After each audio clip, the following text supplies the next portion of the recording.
Assalamualaikum warahmatullahi wabarakatuh. Selamat pagi semuanya. Selamat datang di webinar Parenting Nasional Mencintai Anak Tanpa Syarat Mendidik Anak Sesuai Bakat. Sebelum itu, saya ingin mengucapkan selamat datang kepada Ibu Hajadi Kumalasari Ansar, Bu. Selamat pagi, Bu. Mana tadi? Ya. Selamat pagi, Bu. Selamat pagi. Assalamualaikum warahmatullahi wabarakatuh. Apa kabar? Alhamdulillah baik, Bu. Ibu gimana?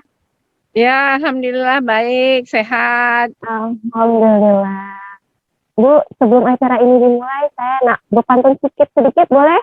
Boleh. Oke. Hari Minggu berjalan santai menuju pusat kota Kediri. Sebelum webinar ini dimulai, izinkan saya memperkenalkan diri. Assalamualaikum warahmatullahi wabarakatuh. Selamat pagi semuanya. Saya Murni. Saya pembawa acara untuk pagi hari ini.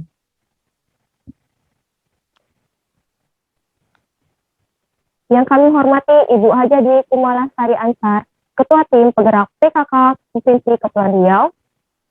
Yang kami hormati Bapak Fendi Hidayat, Ketua Yayasan Gora Madani Batam. Yang kami hormati Ibu Julia Tuti selaku pemateri 1. Yang kami hormati Ibu Yudhitya Parmeswari, Master Psikolog selaku pemateri 2. Yang kami hormati Ibu Rizky Utami, SSC Embiomed selaku moderator.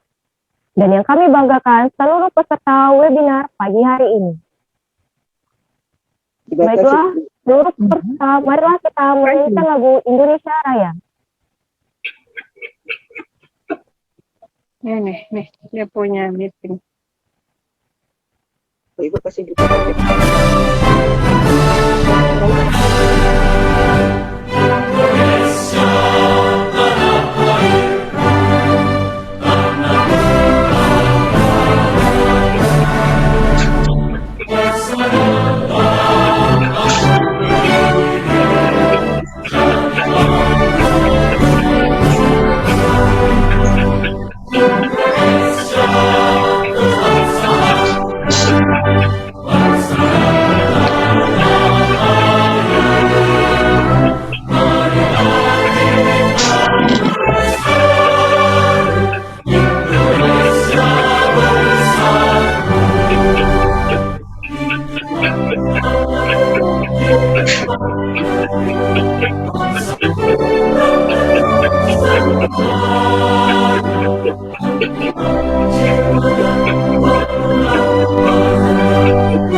Baiklah, selanjutnya kata sambutan yang akan disampaikan oleh Bapak Fendi Hidayat dari Ketua Yayasan Gora Madani Batam. Pak Fendi, waktu dan tempat dipersilakan. Baik, terima kasih. Assalamualaikum warahmatullahi wabarakatuh. Yang saya hormati Ibu Hajah Dewi Kumalasari Ansar, selaku Ketua Tim Penggerak PKK Provinsi Kepulauan Riau. Terima kasih Bu sudah berkenan hadir pada pagi hari ini Bu. Salam kenal dari kami Yayasan Gora Madani Batam. Yang saya hormati Ibu Julia Stuti selaku pembina yayasan dan juga pemateri 1 pada pagi hari ini. Yang nanti Bu Yudhitya Prameswari selaku pemateri 2, Bu Rizky selaku moderator, dan Bapak Ibu peserta kegiatan webinar parenting pada pagi hari ini. Yayasan Gelora Madani adalah yayasan yang sifatnya didirikan untuk mengembangkan literasi, baik itu literasi digital maupun literasi untuk pengembangan dan pendidikan anak. Jadi fokus kami saat ini memang bagaimana memberikan edukasi kepada orang tua dan juga teman-teman mahasiswa ataupun pemuda bagaimana supaya kita mempersiapkan diri untuk generasi di masa yang akan datang. Baik itu menyiapkan bagaimana cara pengajaran dan pendidikan anak yang baik, kemudian untuk para generasi mudanya bagaimana menyiapkan skill digital untuk menghadapi kompetensi di masa yang akan datang. Webinar parenting hari ini merupakan inisiatif kami untuk bersama-sama kita belajar dan juga bersama-sama mendengarkan materi dari para pemateri pada pagi hari ini. Kegiatan ini juga tidak bisa terlaksana tanpa ada dukungan dari tim penggerak PKK Provinsi Kepulauan Riau. Terima kasih kepada Bu Haja Dewi Kumalasari Ansar yang mendukung kegiatan ini dengan penuh. Kemudian HIMSI Provinsi Kepulauan Riau, Ikatan Alumni Politeknik Negeri Batam, Yayasan Karya Emas Bangsa, Good News, dan beberapa sponsor yang telah berkenan membantu kami untuk melaksanakan kegiatan hari ini. Ada penerbit buku Gelora Madani, Mambiker, kemudian Maria Outfit Unit, Maria Cakes by Maria, kemudian Teh Tarik Sultan, dan sponsor-sponsor lainnya seperti media Good News ID, dan lain sebagainya. Terima kasih atas kesempatan yang diberikan kepada kami untuk menyelenggarakan kegiatan kami pada hari ini. Mohon maaf jika banyak kekurangan karena kami juga manusia biasa yang terus ingin belajar menjadi lebih baik lagi. Demikian dari kami. Sekali lagi kami ucapkan terima kasih kepada Bu Dewi yang di tengah kesibukannya sudah menyempatkan hadir pada pagi hari ini. Mudah-mudahan Bu Dewi berkenan untuk bersedia selalu berkolaborasi dengan kami untuk mengembangkan baik pendidikan anak dan juga literasi digital maupun pengembangan UMKM nanti ke depannya. Terima kasih. Akhir kata dari kami, wabillahi taufik walhidayah. Assalamualaikum warahmatullahi wabarakatuh. Baik Pak, terima kasih Pak Fendi. Selanjutnya, kata sambutan sekaligus membuka acara webinar Parenting Nasional oleh Ketua Tim Penggerak PKK Provinsi Kepulauan Riau, Ibu Hajadi Kumalasari Ansar. Ibu, waktu dan tempat dipersilakan.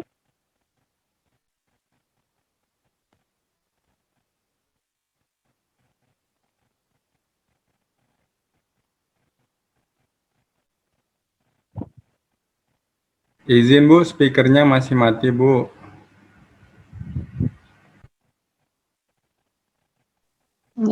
Baik, maaf, baik. Assalamualaikum warahmatullahi wabarakatuh. Selamat pagi dan salam sejahtera untuk kita semua. Itu yang kami hormati adalah dari Yayasan Gelora Madani Batam ya. Kemudian untuk narasumber tentunya yang kami hormati ya, para host dan juga tentunya semua yang hadir pada acara webinar pagi hari ini. Pertama, tentu saya mengucapkan terima kasih ya atas kesempatan yang diberikan kepada saya sebagai Ketua Tim Penggerak PKK Provinsi Kepulauan Riau karena bisa bergabung pada kesempatan pagi yang berbahagia ini. Kemudian yang kedua adalah kami memberikan apresiasi kepada Yayasan Gelora Madani Batam yang telah melaksanakan kegiatan webinar parenting nasional ya yang diikuti pesertanya tidak hanya dari Kepulauan Riau, namun ini juga hadir bersama kita yaitu dari Malaysia dan Singapura. Nah, kegiatan ini sangat positif ya di tengah pandemi COVID-19 yang melanda negeri kita, bahkan seluruh dunia, ya di mana aktivitas kita tentunya ini lebih banyak di rumah. Nah, pada kesempatan yang berbahagia ini, tentu saya ingin menyampaikan dan mengajak kepada kita semua, yang mana kita adalah sebagai orang tua, tentu harus selalu berada di samping anak-anak kita ya, apalagi pada saat ini anak-anak kita semuanya belajar secara daring ya, secara online. Nah, untuk itu kami sangat menyambut baik sekali acara ini, yang mana acara ini tentunya menambah wawasan kita sebagai orang tua, terkhususnya adalah kaum ibu mungkin ya pada kesempatan ini yang banyak mengikuti acara kita ini. Yang mana ibu adalah sebagai pendidik yang pertama dan utama di rumah tangga, di keluarga kita. Ya, sehingga sang ibu dan bahkan orang tua, para bapak dan keluarga yang lainnya harus juga memahami ya, bagaimana cara mendampingi anak-anak kita belajar secara online, ya secara daring ini. Nah, jadi pada saat kesempatan ini, ya kami tentunya mengajak kepada kita semua, kepada orang tua, ya agar benar-benar dapat memberikan contoh atau katakanlah tauladan yang mana walaupun di dalam rumah, maka pada kondisi saat ini kita harus menerapkan 5M. Yaitu senantiasa selalu memakai masker, ya mencuci tangan pakai sabun, ya menjaga jarak, kemudian juga tentunya mengurangi mobilitas dan mengurangi kerumunan. Nah, di dalam keluarga atau pada saat ini kita berada di rumah, walaupun kita adalah merupakan satu kesatuan ya keluarga, namun harapan saya pada saat kita mendampingi anak atau juga dengan berkumpul bersama anggota keluarga yang lainnya di dalam rumah, kita harus tetap menggunakan masker, ya, karena kita nggak tahu bahwa virus ini yang merupakan virus yang sangat kecil sekali, yang mana mungkin kita yang berada di rumah yang kita ini melakukan aktivitas beberapa waktu di luar, ya sehingga pada saat mungkin virus menempel dan sebagainya kita tidak mengetahuinya, sehingga walaupun di rumah kita harus selalu tetap memakai masker, ya mencuci tangan dan terapan yang lainnya. Ya, jadi ini adalah merupakan salah satu cara kita mencegah penularan COVID-19 ini kepada anak kita dan kepada anggota keluarga yang lainnya. Nah, pada saat ini, yang mana masa pandemik ini tentunya anak-anak lebih banyak berada di rumah, sehingga kita sang orang tua atau ibu, kita harus benar-benar dapat mengayomi, melindungi anak kita, ya baik dari virus yang saat ini maupun dari pengaruh-pengaruh pada saat anak-anak menggunakan teknologi ini pada saat belajar, ya karena pada saat menggunakan IT atau katakanlah handphone pada saat belajar secara daring ini, ya kita jangan sampai lengah Jangan sampai lengah terhadap anak-anak kita pada saat belajar menggunakan daring ini. Ya, karena pengaruh daripada belajar secara daring atau online ini kadang-kadang bukan virus COVID saja yang masuk, tapi adalah virus-virus teknologi yang menggoda anak kita, yang mungkin anak-anak dia dengan juga canggihnya menggunakan IT ini, karena kelengahan kita, kadang kesempatan itu diambilnya menggunakan HP ini, menggunakan bermain game. Nah, ini juga sangat berpengaruh ya, sehingga orang tua hendaknya dapat benar-benar mendampingi ya anak-anak kita yang sedang belajar secara daring ini.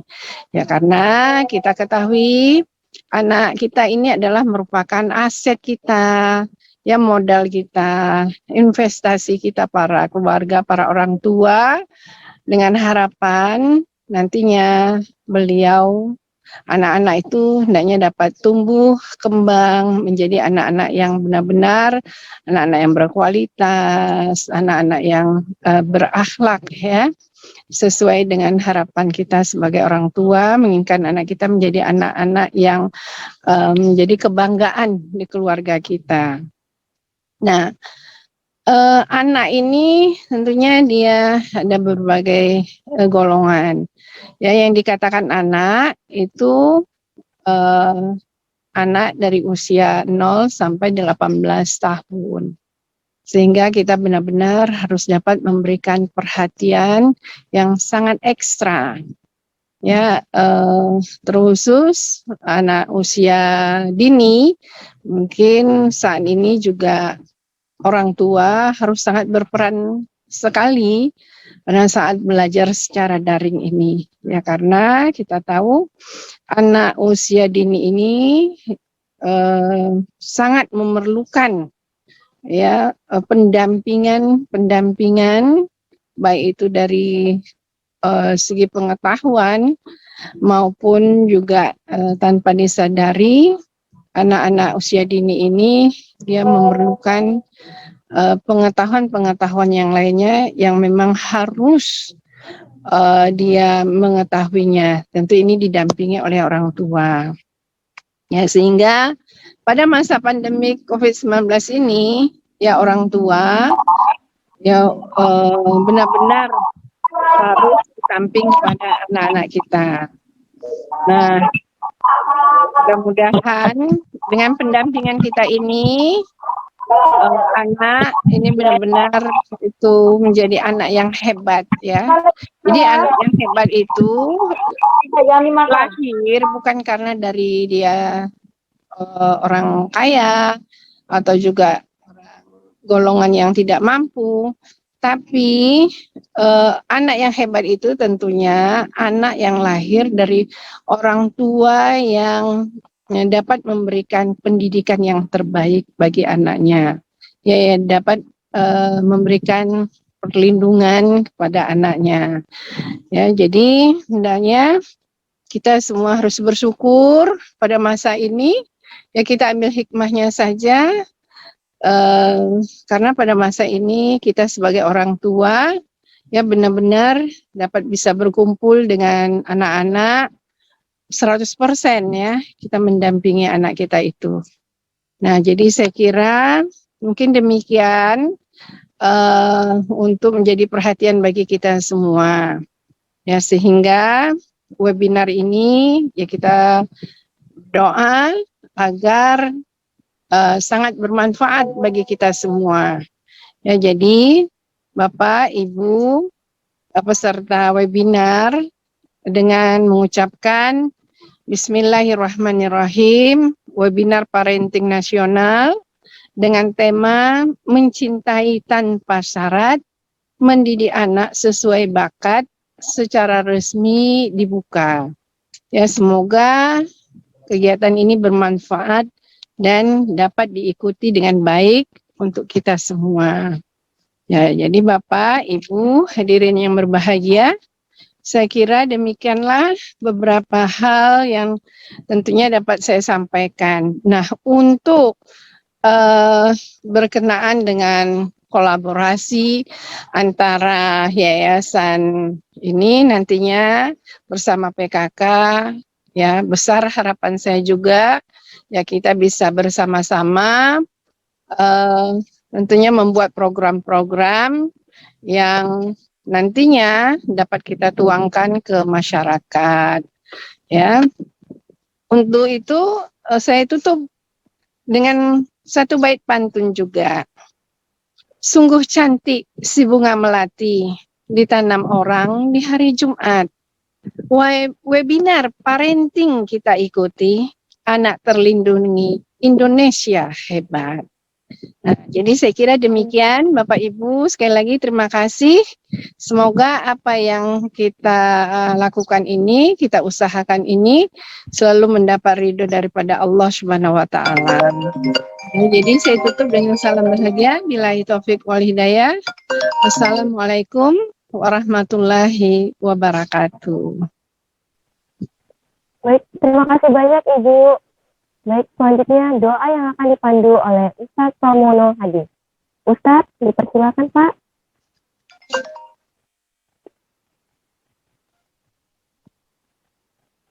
Nih, sebentar ya, saya lagi rapat. Bismillahirrahmanirrahim. Assalamualaikum warahmatullahi wabarakatuh. Hamdan syukran jazilan lillahil manan alladzi man'a alaina bil manan. Astaghfirullahaladzim, astaghfirullahaladzim, astaghfirullahaladzim. Innallaha ghafurur rahim. Ya Allah, ya Rahman, ya Rahim. Allahumma sholli ala sayyidina Muhammad wa sallallahu Muhammad. Ya Allah, ya Rahman, ya Rahim. Jadikanlah kami baik dan perbaikilah diri kami. Ya Allah, ya Rahman, ya Rahim. Jadikanlah lingkungan kami baik dan perbaikilah lingkungan kami. Ya Allah, ya Rahman, ya Rahim. Kalaulah saat ini kita merasa banyak yang musibah yang Engkau berikan, jadikanlah hati ini hati yang ikhlas, ya Allah. Ya Allah, kami ikhlas, kami ridho, kami bahagia, kami bersyukur dengan apapun yang Engkau berikan pada diri kami. Musibah sebesar apapun yang Engkau berikan pada lingkungan kami, masalah sebanyak apapun yang Engkau berikan pada keluarga kami, jadikanlah hamba hati yang bersih, hati yang bersih, hati yang ikhlas, hati yang menerima dan ridho dengan apapun ketentuan-Mu. Ya Allah, ya Rahman, ya Rahim, ya Mujibas Sa'ilain. Ya Allah, kami ikhlas, kami ridho, kami bahagia, kami bersyukur dengan apapun yang Engkau berikan pada diri kami. Jadikanlah hati ini hati yang bersih, ya Allah. Jadi lingkungan kami lingkungan yang hebat, ya Allah.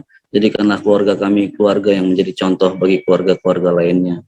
Ya Allah, hari ini kita mengadakan sebuah acara, semoga acara ini menjadikan keberkahan, kebaikan, dan keselamatan untuk kita semua, ya Allah. Jadikanlah ilmu yang diberikan oleh pemateri ilmu yang bermanfaat, ilmu jariah yang bisa kita praktekkan di dalam keseharian kita, bukan hanya kita dengarkan dan kita pahami. Ya Allah, ya Rahman, ya Rahim, jadikanlah hati ini hati yang bersih, pikiran ini pikiran yang terbuka, kehidupan ini kehidupan yang nerima. Allahumma nawir qulubana binuri hidayatika kama natal ardu min syamsika wal qamarika abadan ya Allah ya rabbal alamin. Allahumma ighfir lana wali walidaina warhamhuma kama rabbayana shighara. Ya Allah, ya Rahman, ya Rahim, jadikanlah kami anak-anak yang tahu diri, ya Allah.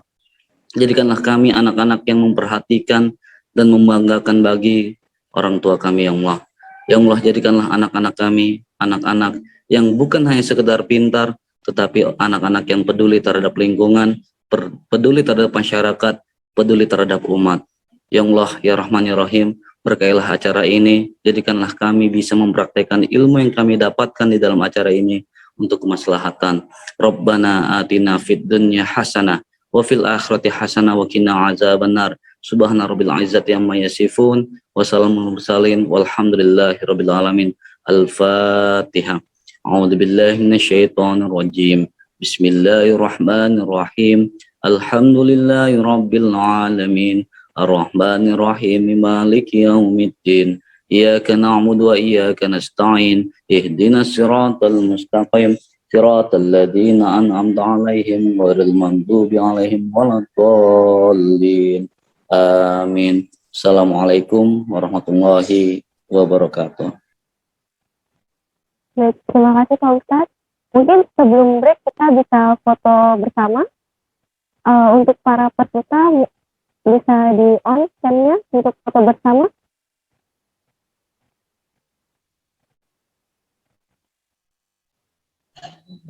Bu, izin foto ya Bu. Macam mana nih? Belum nih. Izin Bu, mungkin maskernya Bu dibuka dulu Bu. Iya Bu. Dikasih apa ya Murni? Iya. Oke.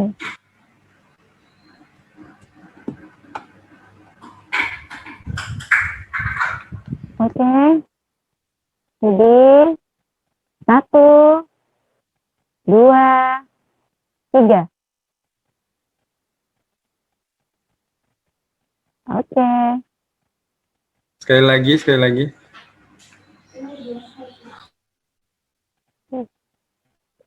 Oke, 1, 2, 3. Oke, terima kasih. Baik, sebelum kita break, mungkin saya akan membacakan tata tertib acara terlebih dahulu. Selama penyampaian materi oleh narasumber, tidak diperkenankan untuk mencoret-coret layar. Jika ada pertanyaan, bisa menulis di kolom chat. Dan yang terakhir, jangan kemana-mana karena kita ada door prize di akhir acara. Sebelum itu, saya ingin mengucapkan terima kasih kepada para sponsor kita, Mom_by_care, @by_Maria_call, @Mariatia, dan yang terakhir dari Teh Tarik Sultan. Terima kasih banyak. Selanjutnya, penyampaian materi yang akan dipandu oleh Ibu Rizky Utami, SSC Biomed, selaku moderator kita pagi hari ini.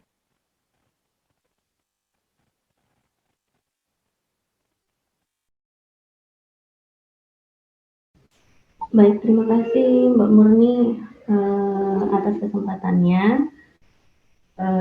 Selamat pagi, Assalamualaikum warahmatullahi wabarakatuh. Kira-kira suara saya sudah cukup jelas? Terdengar? Atau masih jauh? Terdengar, Bu? Oke. Baik. Jelas. Masih jauh ya? Sebentar. Telah mengandungnya dalam keadaan lemah yang bertambah-tambah dan Bagaimana, sudah cukup jelas? kedua orang Oke Bu Rizky, sudah jelas. Oke, terima kasih. Hari ini saya ingin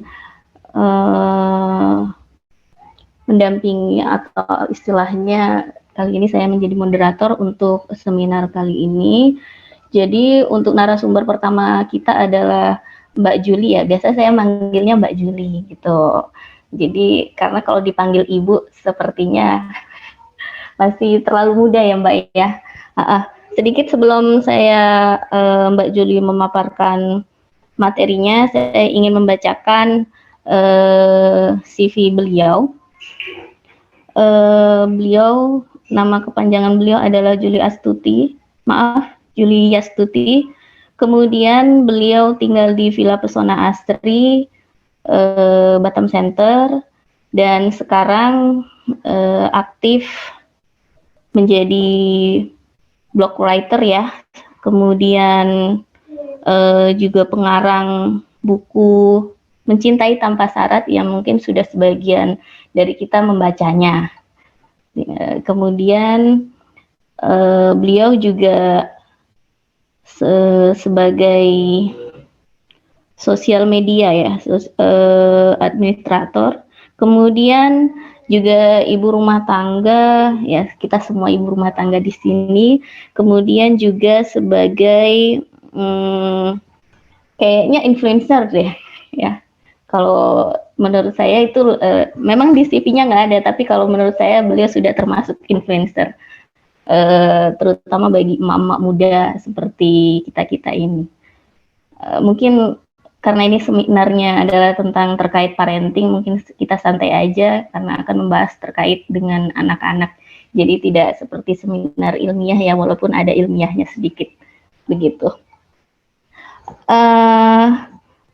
Mungkin itu saja terkait CV Mbak Juli.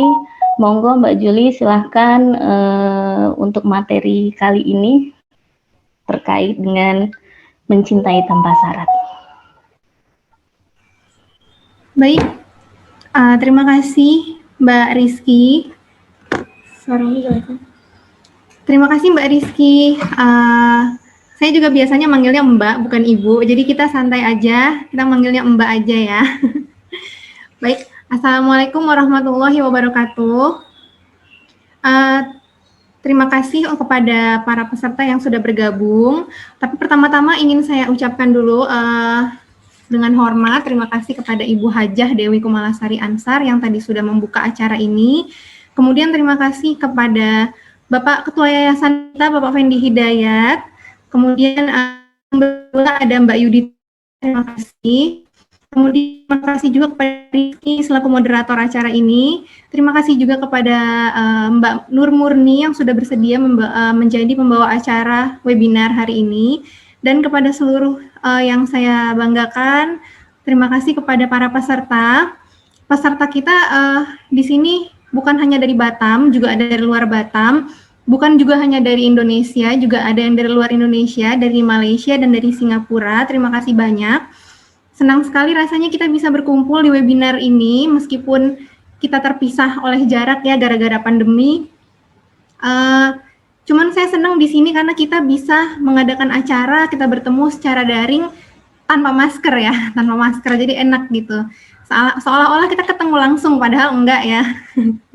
Nah, kali ini saya akan menyampaikan materi tentang mencintai tanpa syarat. Saya izin share screen dulu ya. Bu Juli mohon izin, sepertinya Ibu Hajah Kumalasari ada agenda berikutnya. Mungkin kita kasih kesempatan untuk Ibu untuk bisa pamit terlebih dahulu ke peserta sebelum meninggalkan ruangan. Oh ya, baik.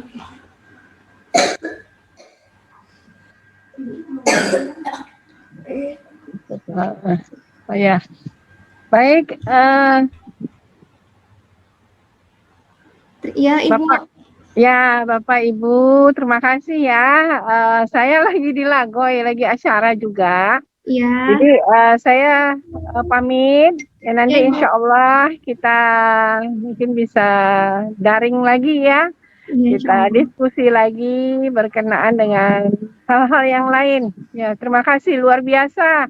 Hebat. Semoga kita semuanya juga menjadi orang-orang tua hebat.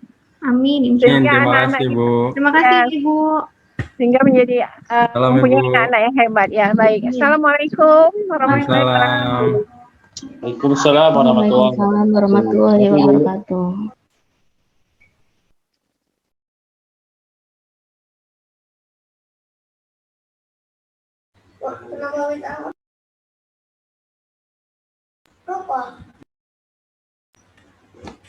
Baik, kita masuk lagi ke materi ya, kita lanjut ya. Sebelumnya saya mau tanya dulu apakah suara saya jelas?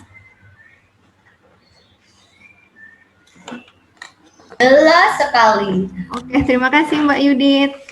Oke, kita akan mulai. Saya izin share screen dulu.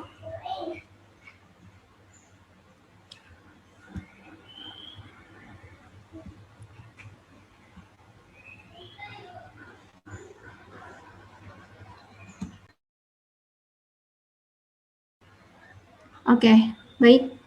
Bismillahirrahmanirrahim. Kita akan mulai materi hari ini. Yang pertama akan saya bawakan mencintai tanpa syarat. Mencintai tanpa syarat itu merupakan judul buku pertama saya. Sebenarnya sih judul buku solo pertama ya, karena sebelumnya juga pernah nulis buku antologi. Nah, kita langsung ke slide kedua. Slide kedua ini perkenalan singkat saya aja. Saya penulis buku Mencintai Tanpa Syarat. Saya juga merupakan pembina Yayasan Gua Ramadhani. Kita juga mengelola rumah baca di rumah kami sendiri. Kemudian saya juga blogger di ceritaumi.com. Mungkin ibu-ibu, bunda-bunda bisa mampir untuk membaca-bacanya. Dan seperti yang Mbak Rizky bilang, kita adalah semua ibu rumah tangga. Itu kerjaan utama saya mungkin ya. Dan kerjaan utama para bunda-bunda yang ada di sini. Sebelumnya mungkin saya mau ngasih tahu kalau peserta webinar ini ternyata bukan cuma orang tua, ada juga calon orang tua. Dan di sini saya bangga gitu loh sama anak-anak muda yang mereka belum menikah, ya apalagi punya anak, cuman mau mengikuti webinar ini gitu. Mungkin ketika saya di usia mereka, ketika saya masih mahasiswa, saya nggak kepikiran untuk ikut acara parenting kayak gini gitu. Dan saya bangga kepada adik-adik yang ikut webinar ini, ya semoga kalian nanti akan menjadi orang tua yang jauh lebih baik daripada kami-kami. Nah, kemudian slide berikutnya, setiap orang tua pasti mencintai anaknya.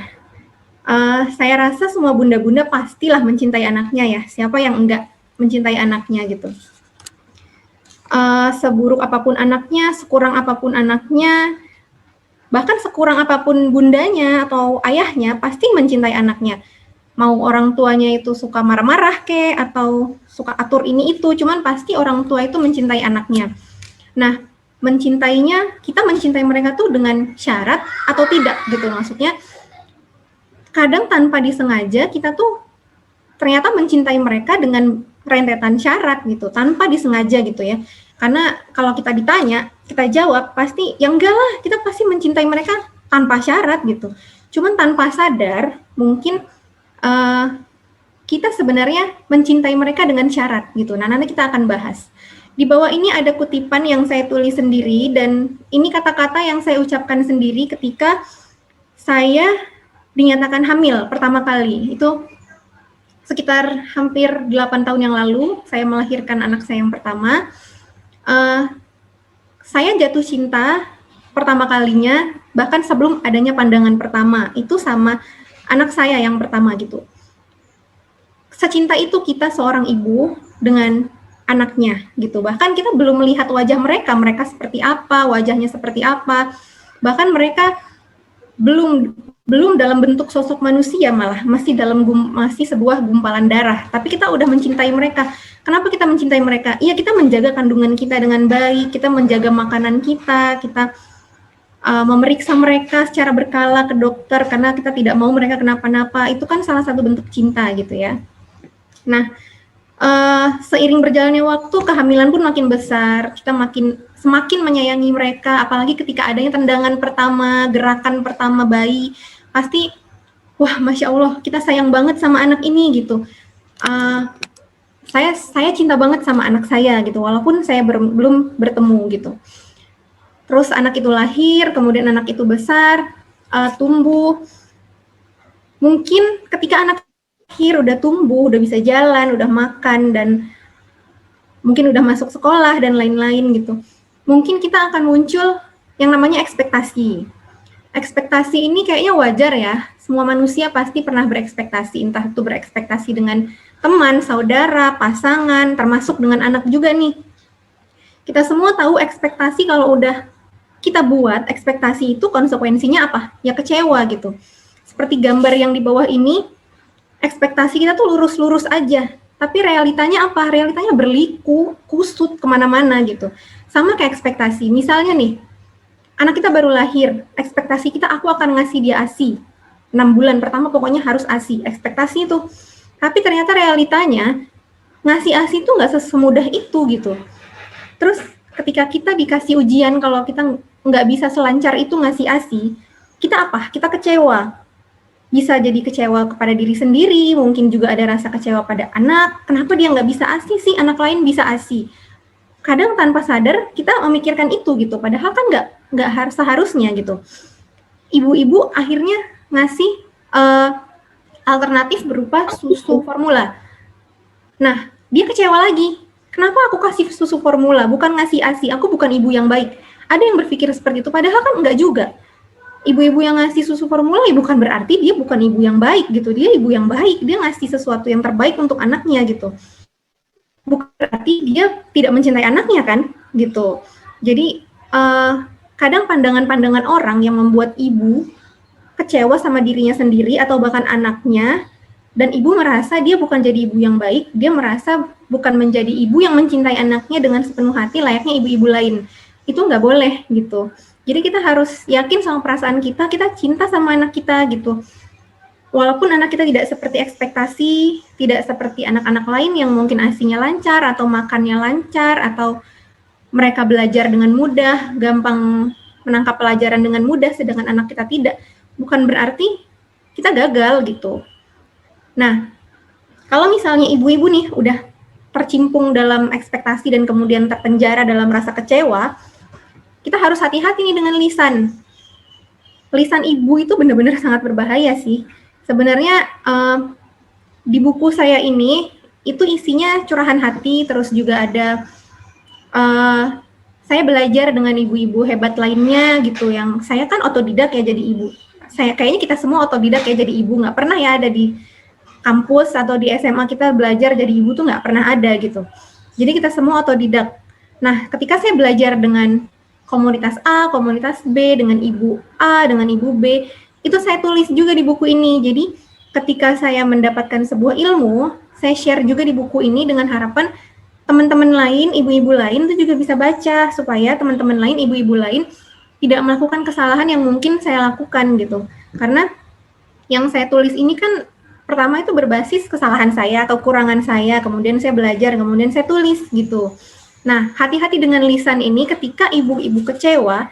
Pernah nggak sih dengar omongan, ibu sayang sama kamu kalau kamu habisin makannya.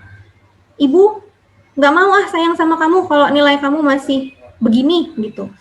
Ayo dong belajar yang rajin. Kalau nggak ibu nggak mau sayang sama kamu. Apalagi nih kalau misalnya ada anaknya lebih dari satu nih. Adik, kakak, atau ada lagi adiknya gitu kan. Kakaknya pinter nih misalnya di sekolah, unggul gitu. Nah adiknya mungkin dia lebih ke kreativitas, misalnya menyanyi, atau mungkin menari, atau mungkin menggambar, atau kreativitas lainnya. Sedangkan kakaknya lebih ke akademis. Nah si ibu merasa kakaknya tuh lebih daripada adiknya.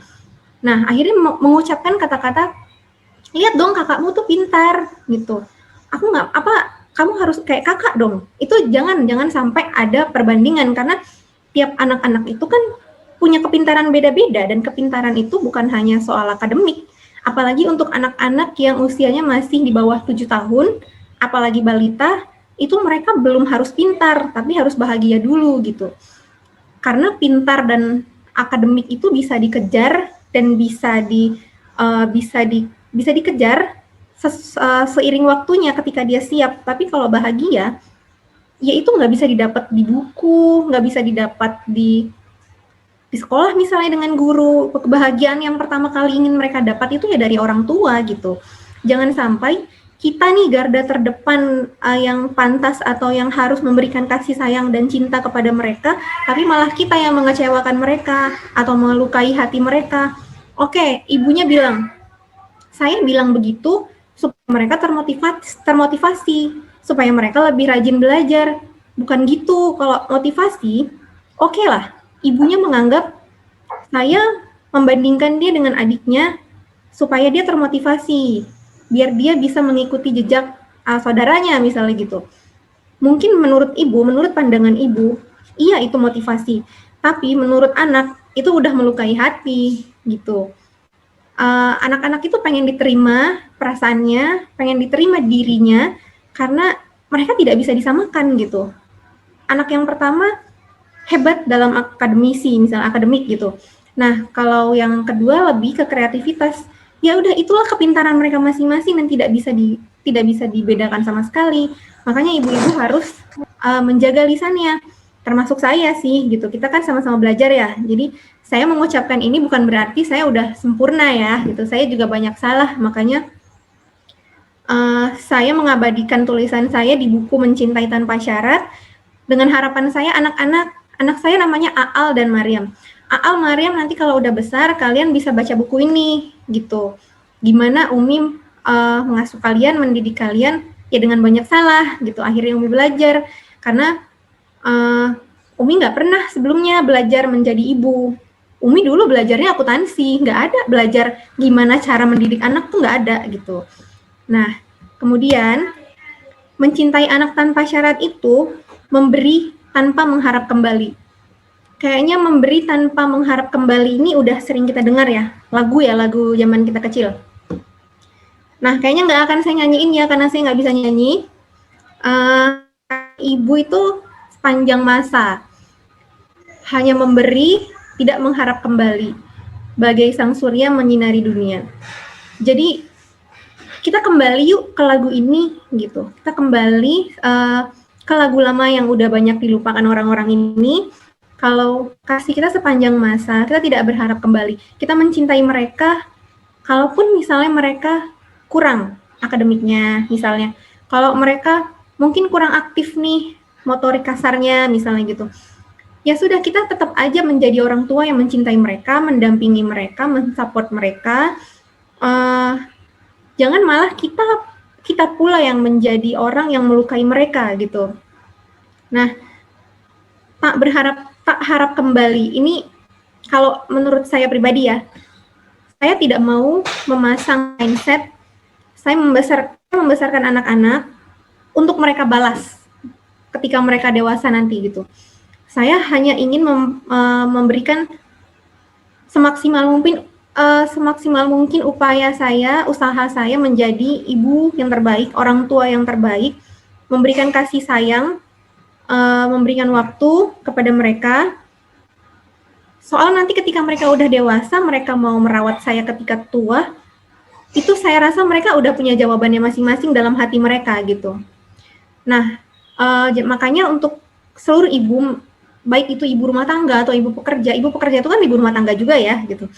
Dan mereka tetap ibu. Yang pertama adalah ibu. Mereka tetap ibu dari anak-anak mereka, itu yang utama. Kerjaan itu kan sampingan gitu. Nah, untuk itu kita harus tetap menyediakan waktu paling 15 menit berkualitas aja sudah cukup gitu untuk kita mendengarkan mereka bercerita tentang bagaimana perasaannya. Misalnya pulang sekolah, gimana nilainya? Biasanya kan gitu ya, kalau dulu waktu kecil. Gimana nilainya? PR-nya ada enggak gitu. Kalau sebaiknya, bagaimana kalau kita tanya, gimana perasaannya? Di sana seneng enggak? Di sana seneng nggak sama gurunya? Di sana seneng nggak sama temennya? Ada nggak yang buat sedih? Mungkin setelah kita peduli terhadap perasaannya, barulah kita gimana pelajarannya? Mungkin seperti itu. Karena itu pengalaman saya pribadi ya. Mungkin ketika kita masih kecil, ketika kita ditanyakan perasaannya itu, didengarkan perasaannya itu sangat senang sekali gitu. Apalagi dari ibu, dari orang tua kita gitu ya. Jangan sampai yang di rumah ini mengabaikan perasaan kita, sehingga anak-anak ketika udah mau tumbuh dewasa, remaja awal, tuh sekitar 8 tahun mungkin sampai 13-17 tahunan, kalau yang di rumah mengabaikan perasaan mereka, kebayang nggak sih gimana nanti ketika mereka udah beranjak remaja, dewasa, di rumah aku nggak mendapatkan cinta, aku nggak mendapatkan kasih sayang. Kan bahaya ya kalau anak-anak kita malah mendapatkan perhatian dan kasih sayang dari orang lain, dari lawan jenis misalnya, dari orang lain. Kan sebisa mungkin ya jangan gitu. Kita harus menguatkan dan memenuhi rasa cinta itu di rumah dulu gitu. Kemudian ada puisinya Khalil Gibran, ini saya rasa semuanya udah tahu. Anakmu bukanlah milikmu, mereka adalah putra-putri sang hidup yang rindu akan dirinya sendiri. Mereka lahir lewat engkau, tapi bukan dari engkau. Mereka ada padamu, tapi bukanlah milikmu. Ini artinya anak-anak kita itu bukan milik kita. Jadi mereka milik siapa? Ya milik mereka sendiri, milik hidup mereka sendiri gitu. Mereka hanya dititipkan sama Allah, sama Tuhan, melalui kita, melalui rahim kita, kemudian melalui rumah kita. Makanya dikatakan bahwa anak-anak itu merupakan amanah. Gimana kita membesarkan mereka, mendidik mereka, memberikan pendidikan yang terbaik untuk mereka, sampai akhirnya mereka dewasa, sampai akhirnya mereka menemukan hidupnya sendiri. Nah, bukan berarti karena kita udah hidup lebih lama daripada mereka, terus kita bisa seenaknya berkuasa atas pilihan hidup mereka nanti gitu misalnya. Misalnya dari kecil sih, misalnya kan anak saya 7,5 tahun ya, itu kadang saya tidak bisa memaksakan mereka, kamu harus belajar ini, kamu harus belajar ini, kamu harus hafal ini. Enggak, tapi kami selalu menanyakan, kalau belajar ini tuh begini loh, kalau belajar ini tuh begini. Nah, jadi baiknya belajar apa ya gitu. Makanya mungkin itu salah satu kami memilih pendidikan jalur yang berbeda dari yang lain. Kami memilih pendidikan homeschooling, tidak mengambil pendidikan formal di luar. Meskipun pendidikan formal di luar bagus juga, kan tergantung kitanya ya. Tergantung kitanya memberi pemahaman kepada anak bahwa pendidikan itu mau di rumah, mau di sekolah, mau di tempat les, dimanapun itu baik. Yang penting kita bisa memberitahu kepada anak-anak bahwa ya belajar itu penting, belajar itu mencari ilmu itu penting, karena juga Rasulullah juga mengajarkan kita untuk belajar, senantiasa belajar, iqra, membaca gitu kan. Jadi bukan hanya untuk kamu harus belajar, kamu harus dapat ranking terbaik, bukan gitu. Jadi kita harus memberikan pendidikan yang terbaik untuk diri dia, bukan untuk kita gitu. Kadang ya apalagi zaman media sosial ya, kita bangga gitu ya lihat anak kita juara 1 misalnya, atau memenangkan apa gitu ya, bangga. Cuman kebanggaan itu jangan sampai menghilangkan ini kepentingan anak, bukan kepentingan kita gitu. Kalaupun mereka menang, ya itu yang mereka mau, itu yang mereka banggakan, bukan atas obsesi kita orang tuanya gitu. Nah, ini yang harus kita ingat lagi, kalau anak-anak bukanlah milik kita, mereka milik dirinya sendiri, dan kita hanyalah perantara. Ya, kemudian mencintai anak tanpa syarat itu, nah ini yang harus diingat, rumput sendiri lebih hijau daripada rumput tetangga. Familiar ya sama kata-kata ini, tapi biasanya kita dengar rumput tetangga lebih hijau. Ya, rumput tetangga lebih hijau. Kalau rumput tetangga lebih hijau, terus kita iri dong gitu ya. Kemudian akan terbangun lagi nih ekspektasi. Kalau sudah ekspektasi, ujungnya kemana? Kecewa gitu ya.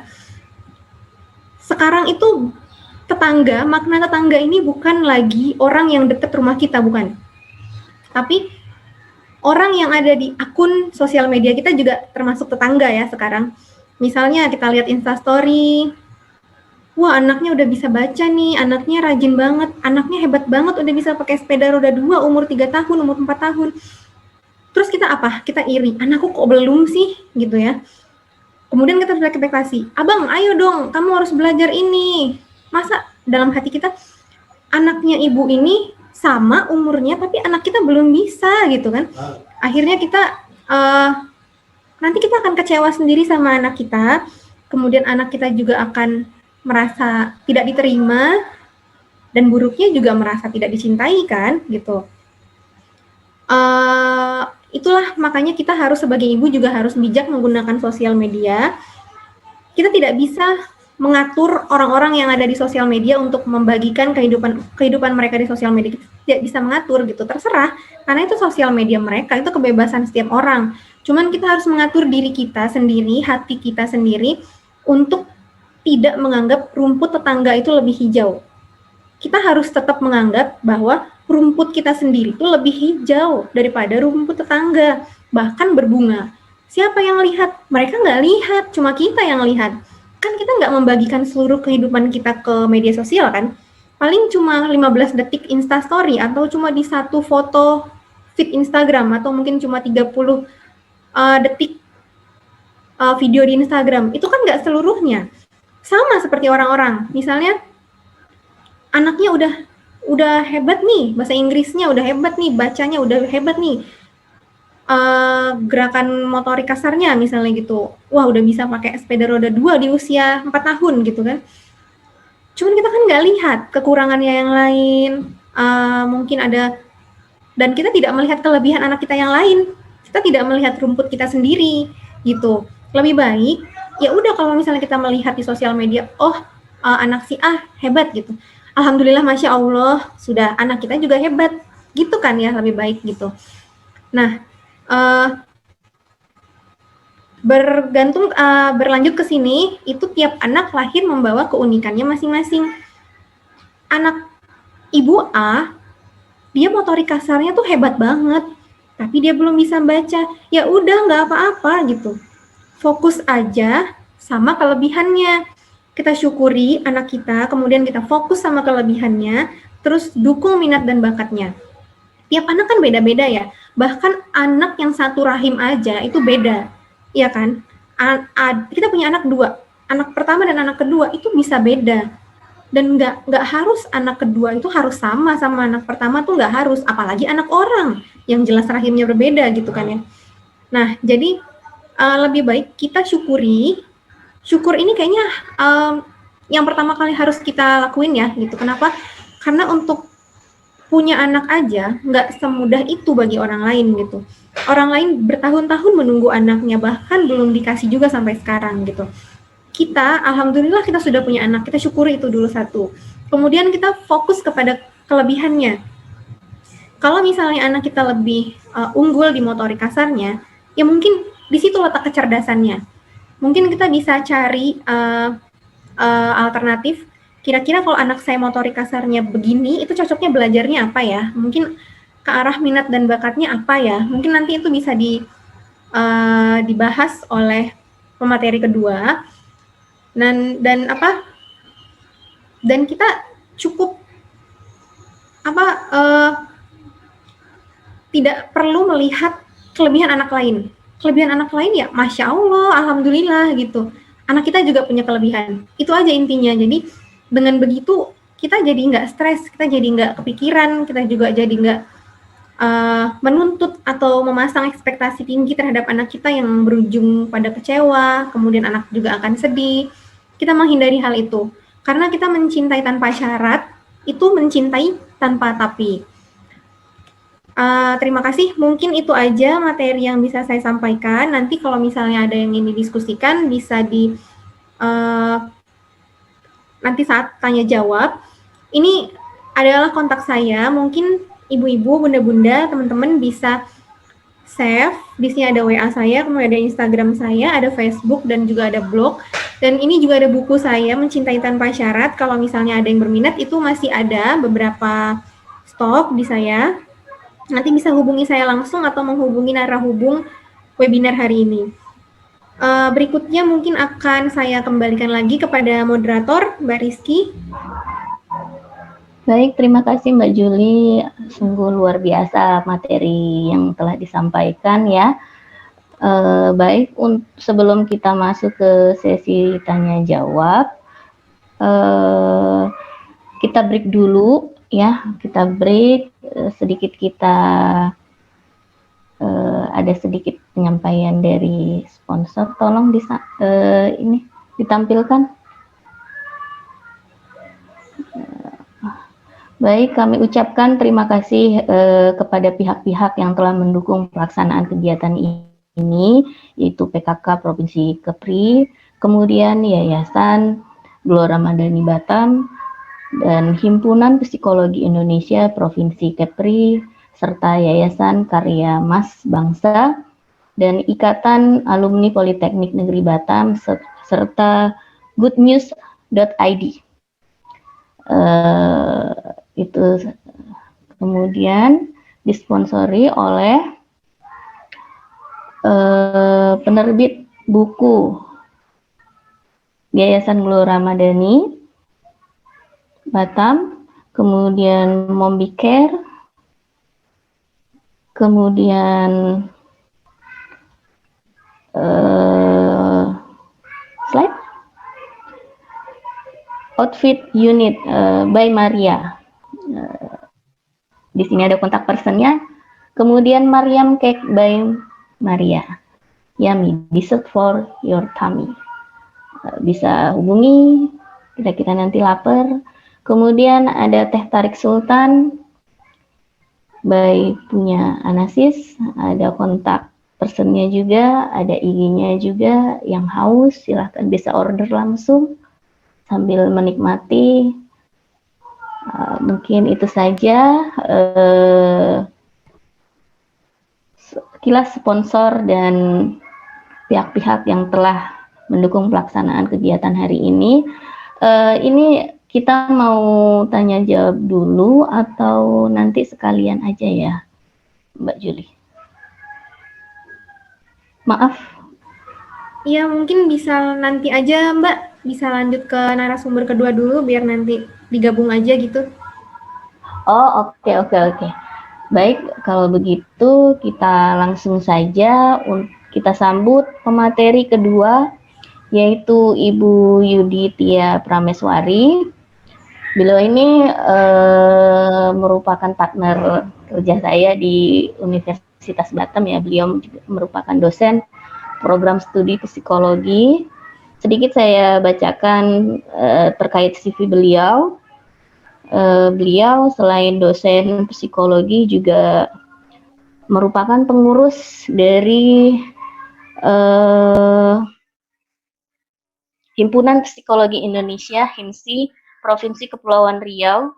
Kemudian beliau juga praktisi ya, membuka praktek ya Bu Yudit ya, untuk biro konsultasi, begitu. Kemudian biro konsultasi terkait dengan student, kemudian perencanaan karir, dan sebagainya, pokoknya yang berkaitan dengan psikologis ya Bu ya. Beliau juga apalagi ya, aktif untuk melakukan penelitian atau publikasi ilmiah ya.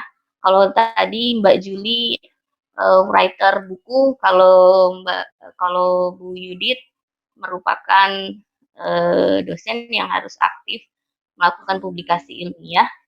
Ada beberapa publikasi yang lagi trending, yang terakhir adalah terkait dengan COVID dan sekolah daring ya Bu ya. Itu yang publikasi terakhir. Nah, mungkin itu saja sedikit perkenalan yang saya sampaikan. Kepada Bu Yudit, kami persilahkan untuk memberikan materinya. Terima kasih. Baik, terima kasih Bu Rizky. Saya kalau sama Bu Rizky, kalau lagi berduaan manggilnya Rizky aja gitu. Tapi kalau nggak berduaan manggilnya Bu Rizky. Bapak Ibu, selamat pagi. Assalamualaikum warahmatullahi wabarakatuh. Terima kasih atas kehadirannya. Semoga Bapak Ibu dan teman-teman di sini semuanya sehat dalam lindungan Gusti Allah Subhanahu wa taala ya, di saat pandeminya juga lagi tinggi-tingginya. Jangan lupa pakai protokol kesehatan, menaikkan imun dan lain teman-temannya lah gitu ya, minum vitamin, berjemur, nggak apa-apa dibolak-balik, nggak gosong juga. Saya izin share screen. Pada dasarnya saya hanya akan menambahkan atau melengkapi dari pemateri satu Mbak Juli yang sudah cocok banget gitu ya, karena pada dasarnya sudah seiring sejalan gitu dengan baik sebagai orang tua maupun sebagai ilmu psikologi ya. Oke. Bapak Ibu, perkenalkan, nama saya Yuditia Prameswari. Biasanya dipanggil Yudit, tapi kalau di prodi psikologi saya dipanggilnya Tia. Gitu. Saya mewakili dari Himpunan Psikologi Indonesia wilayah Kepulauan Riau. Biasanya sih disingkat langsung aja HIMSI. Ya. Oh ya, sebentar. Nah, Bapak Ibu dan teman-teman, saya akan mengenalkan dulu sebetulnya tuh bakat minat itu apa sih gitu ya, yang sering diomongin dari pagi sampai malam, yang sering diomongin dari bayi sampai udah dewasa bahkan udah tua gitu. Jadi bakat sama minat itu merupakan dua faktor yang paling penting untuk penentuan karir seseorang nantinya ketika dia sudah dewasa. Bakat merupakan faktor bawaan. Jadi seperti kalau Bapak Ibu dan teman-teman tahu misalnya sejenis orang kok sejenis seperti misalnya Isyana Saraswati gitu ya, itu bakat itu Bapak Ibu gitu ya. Walaupun di perkembangannya dia juga ada minat gitu. Kalau Bapak Ibu perhatikan ya Bapak Ibu ya, sering di YouTube atau mungkin lihat di beberapa acara. Isyana itu kalau ngomong belepotan, gitu. Ngomong tutupnya pintu, padahal dia mau bilang tutup pintunya, gitu. Ya, gitu. Jadi mungkin Bapak Ibu di tempat lain dia mungkin tidak sebaik di musik, gitu. Oh, jadi itu bakat itu contohnya memang seperti itu. Nah, sedangkan minat faktor yang dipelajari oleh individu. Biasanya tentu saja berasal dari pengalaman positif yang seiring dengan perkembangan waktu menjadi menetap dan menjadi bagian dari kepribadian yang punya struktur gitu. Jadi misalnya minatnya dulu misalnya ya teman-teman gitu, Bapak Ibu misalnya minatnya ngegame sekarang tuh bikin ibu darting gitu ya, minatnya ngegame. Nah itu kan berasal dari pengalaman. Lah gimana nggak bisa, gimana nggak ngegame lah, orang sudah 2,5 tahun daring terus, mau nggak mau ya akhirnya menjadi tahu hal-hal yang lebih dari untuk kepentingan sekolah online gitu. Tapi apakah atau bagaimanakah ngegame lalu kemudian kecerdasan-kecerdasan lain gitu, itu nanti berkembang seiring sejalan dengan tahapan perkembangannya. Jadi itu ya Bapak Ibu. Jadi Bapak Ibu insya Allah mudah-mudahan yang tahu bakat biasanya ya memang orang tuanya sama anaknya, karena memang bapaknya ya gimana anak kumpulnya sama Bapak Ibu gitu. Nah, namun jangan terburu-buru untuk menunjukkan misalnya kalau anaknya coret-coret tembok, terus kita bilang bahwa oh bakatnya anakku melukis. Mencoret-coret tembok, mencoret-coret triplek, mencoret-coret kertas itu adalah salah satu tahapan indikator, tahapan perkembangan bahwa yang menandakan bahwa anak kita berkembang dengan optimal. Dari mana? Tangannya otomatis kan berkembang, jarinya berkembang, matanya berkembang. Dia kan nggak tahu kan dia tahu warna gitu ya. Nanti syukur-syukur language-nya berkembang, ini merah gitu ya gitu. Jadi memang nantinya bakat ini memang berdasarkan Bapak Ibu dan anaknya gitu. Nanti kalau anaknya udah tahu, kadang-kadang anaknya ngomong gitu. Nanti kita bahas lebih lanjut ya gitu. Nah Bapak Ibu, saya akan men-sharekan sekilas saja isu-isu terkait dan sekalian saya mau sharing session gitu ya, bahwa ini dulu tahapan perkembangan minat bakat dari individu. Yang pertama dari bayi sampai SD gitu ya Bapak Ibu ya dan teman-teman. Saya kasih ini golden age. Golden age kalau anak psikologi harus tahu, kalau nggak tahu nggak usah lulus. Keluar deh dosennya. Kalau nggak tahu golden age nggak usah lulus gitu ya. Golden age adalah 0 sampai 5 tahun gitu.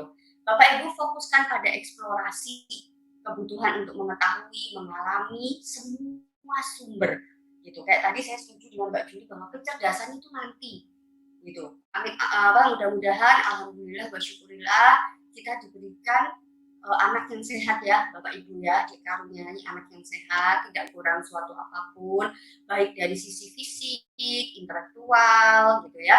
Mudah-mudahan itu karena saya akan berbicara berbeda ketika topiknya menjadi disabilitas, ABK, anak berkebutuhan khusus.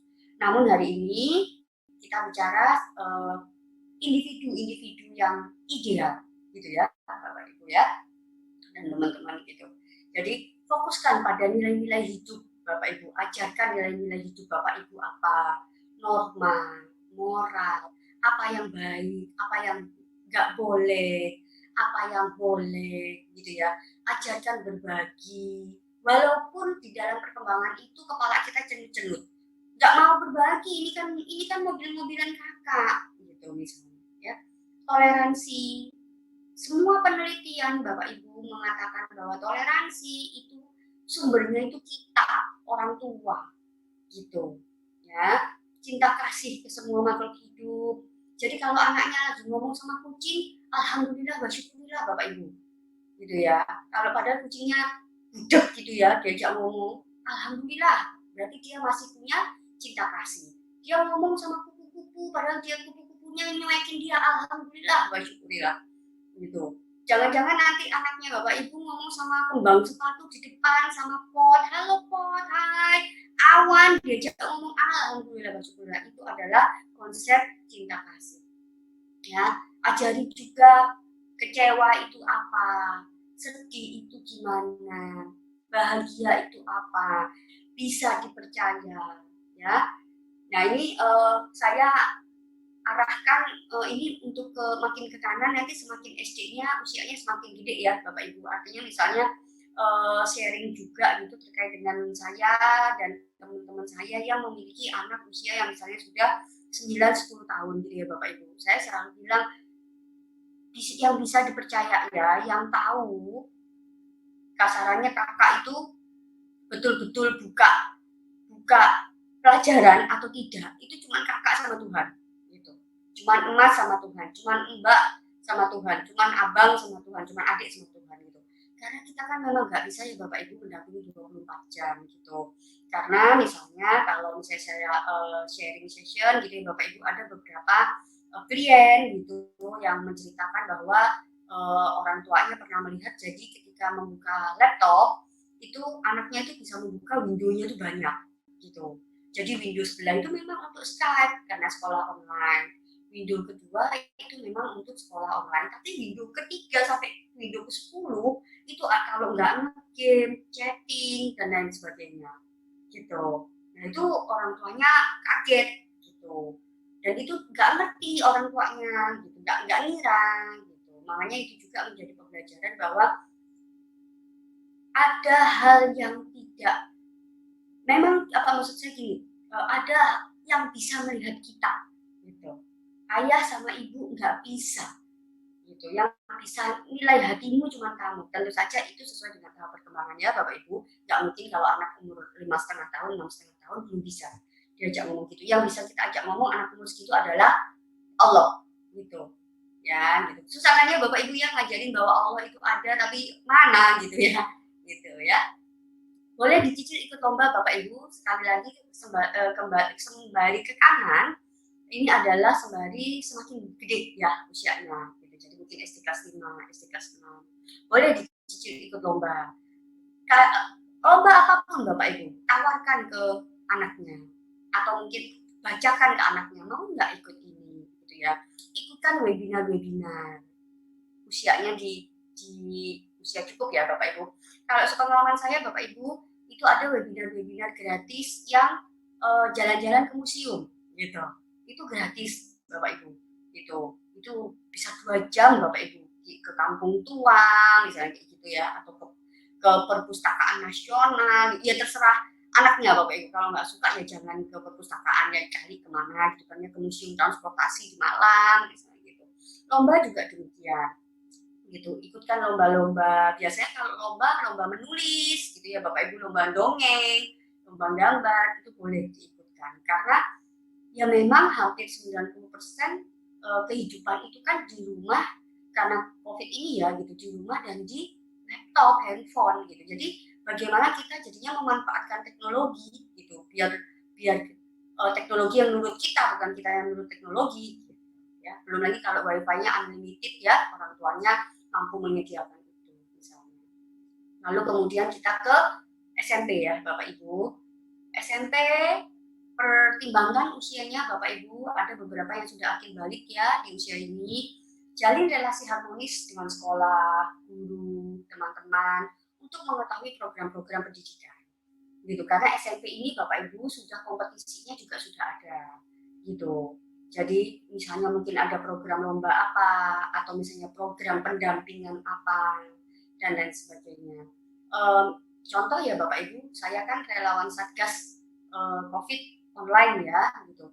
Itu sampai ada yang tanya gitu orang tuanya, Bu, ada nggak yang untuk anak SMP mau jadi relawan? Waduh gitu ya, misalnya adanya SMA Bapak Ibu gitu. Itu sampai kami rapatkan loh, apakah memungkinkan untuk anak SMP boleh ya untuk jadi relawan? Dan ketika iya gitu, online ya Bapak Ibu, jadi nggak terjun di lapangan ya. Gitu. Dan apakah jika iya gitu, hal-hal apa yang kita perlu bekali gitu dengan kemampuan anak SMP tersebut gitu ya, apa yang bisa dia lakukan gitu. Itu sampai sampai ada orang tua yang menanyakan seperti itu karena anaknya nanya, Bapak Ibu. Nah, jadi seperti itu ya. Jika ikut kompetensi pribadi, Bapak Ibu, komunikasikan ke sekolah untuk difasilitasi. Misalnya, anak Bapak Ibu senang atau berkesempatan ikut lomba apa, ngomong sama sekolahnya. Siapa tahu sekolah bisa memfasilitasi, gitu ya. Siapa tahu mungkin nanti dikasih sertifikat. Nanti kan sertifikatnya jadi double gitu Bapak Ibu. Satu dari sekolah, lalu yang kemudian yang satu kan memang dari lombanya gitu ya, dari penyelenggaranya. Gitu. Nah, bimbing bahwa teman harus pilih-pilih dan kita tidak bisa menyenangkan semua orang. Ya ini saya sharing ya Bapak Ibu, maksudnya saya masukkan ke webinar ini ya karena ini SMP ya Bapak Ibu. Jadi karena kenapa awalnya yang ini, kenapa kok akhirnya ini menjadi pemicu, karena dari awal saya bilangnya ini jalin relasi harmonis dengan sekolah, guru dan teman-teman. Otomatis dia kan memang akan mencari guru atau teman-teman yang seirama, seiring sejalan gitu. Misalnya gitu, Pak saya kemarin lihat brosur ini loh, boleh nggak ikut ini? Boleh nggak saya ikut ini? Berapa orang? Ya boleh sih 5 orang gitu. Nanti akan ada itu Bapak Ibu kalau pengalaman ya. Jilat kali lah, cari muka kali lah, carmuk lah, orang mukanya udah di depan masih aja dicari gitu. Nah itu jadi Bapak Ibu siap-siap gitu untuk misalnya dicurhatin ya sama anaknya gitu. Maka aku tadi masa dibilang sama temanku katanya aku carmuk, ibunya bingung apa itu carmuk gitu kan ya. Carmuk gitu, karena padahal muka aku udah di depan tapi katanya masih cari-cari muka. Bapak Ibu tujuannya memang ini, karena Bapak Ibu kalau anak Bapak Ibu saya tidak bilang cerdas berbakat ya, gitu, karena tidak ada satu kata pun di sini saya bilang cerdas berbakat. Namun kalau anak Bapak Ibu tidak mengeksplor, nanti bingungnya itu ketika tua gitu. Yang mengeksplor aja tua bingung gitu, kayak saya gini aku mau jadi apa gitu ya, gitu. Apalagi masih anak-anak gitu ya. Kita tidak bisa menyenangkan semua orang. Yes, ya udah biarin gitu. Orang memang dari 10 orang mungkin yang suka, jangan khawatir, insya Allah gitu ya, nggak usah khawatir sama hal-hal seperti itu. Banyak orang yang bahkan nggak suka sama dirinya sendiri kok. Coba suruh orang-orang ngajak gitu ya, kita ngajak di hadapan cermin kita suka nggak sih sama diri kita? Jadi nggak usah khawatir kalau memang kok aku nggak cocok ya gitu. Nah, gitu. Itu siap-siap ya Bapak Ibu sharingnya karena SMP akan seperti itu tahapan perkembangannya. Belum kan nanti kan di sini ada akhir balik ya Bapak Ibu, yang perempuan sudah menstruasi, yang laki-laki nanti tumbuh kumis dan lain sebagainya gitu ya. Itu nanti juga akan berkembang gitu ya. Persiapkan studi lanjut Bapak Ibu, karena kan memang mau ke SMA ya, buka wawasan, buka relasi, cek akreditasi sekolah yang dituju, cek betul bentuk sekolahnya, luarannya atau lulusannya, komunikasikan. Karena gini Bapak Ibu, beberapa kasus yang pernah saya komunikasikan dengan anak, bisa ikut ya, beberapa kasus atau beberapa sharing gitu ya Bapak Ibu ya, hasil berpraktek gitu. Banyak beberapa orang tua yang memang berdasarkan brosur gitu ya, tapi tidak mencek betul-betul benar nggak gitu. Kalau masih satu kota masih nggak apa-apa Bapak Ibu ya, kita kan bisa datang gitu. Yang menjadi permasalahan adalah kalau sampai ke luar kota gitu, sampai keluar provinsi gitu, ternyata ada yang tidak sesuai dengan apa yang di-sharekan di brosurnya. Cek betul-betul luarannya, lulusannya gitu. Bapak Ibu, saya mau kembali lagi, saya mohon maaf kalau ada salah kata ya ketika membagikan ini gitu, karena pada dasarnya niatnya betul-betul untuk bersama-sama belajar gitu. Ada beberapa sekolah Bapak Ibu yang dia baru bisa buka SD kelas 3 kalau anak SD kelas 1-nya mendaftar ulang. Jadi seperti itu Bapak Ibu. Ya, jadi memang nggak ada gitu. SD kelas 5-nya nggak ada. Gitu. Jadi SD itu, mudah-mudahan Bapak Ibu dan teman-teman di sini paham ya gitu. Jadi kelas 1 misalnya ada 12 orang yang daftar ya, sudah itu diterima. Nanti kelas 2 berapa yang daftar ulang, tinggal 10, ya itu yang diterima. Lalu kemudian kelas 3 ada lagi yang daftar ulangnya 10 lagi, ada tambah lagi 5 orang misalnya dari luar itu diterima. Jadi pembukaan kelas itu berdasarkan yang daftar ulang gitu. Dicek kembali ya Bapak Ibu, apalagi sekarang kan ada NIS ya, nomor induk siswa. Ya, nomor induk siswa itu seperti KTP Bapak Ibu sampai anak kita nanti SMA. Baru KTP-nya anak gitu maksudnya. Baru nanti ketika SMA 17 tahun baru KTP kita, KTP dewasa. Begitu ya. Komunikasikan dengan anak, pilihannya di mana. Ya, kalau anaknya mau ke pesantren, orang tuanya ke pesantren, alhamdulillah. Orang tuanya jangan ke pesantren, anaknya mau ke pesantren, dikomunikasikan. Anaknya nggak mau ke pesantren, orang tuanya maunya ke pesantren, dikomunikasikan. Anaknya maunya sama neneknya gimana, orang tuanya nggak mau, semua dikomunikasikan. Kalau bisa Bapak Ibu, sepengalaman kami para psikolog ini, kalau bisa Bapak Ibu berkomunikasi hal-hal yang seperti ini, jangan mepet-mepet gitu. Bahkan kalau perlu dari SD akhir ya Bapak Ibu, jangan SD kelas 1 sudah, nanti gimana makanya kayak gitu.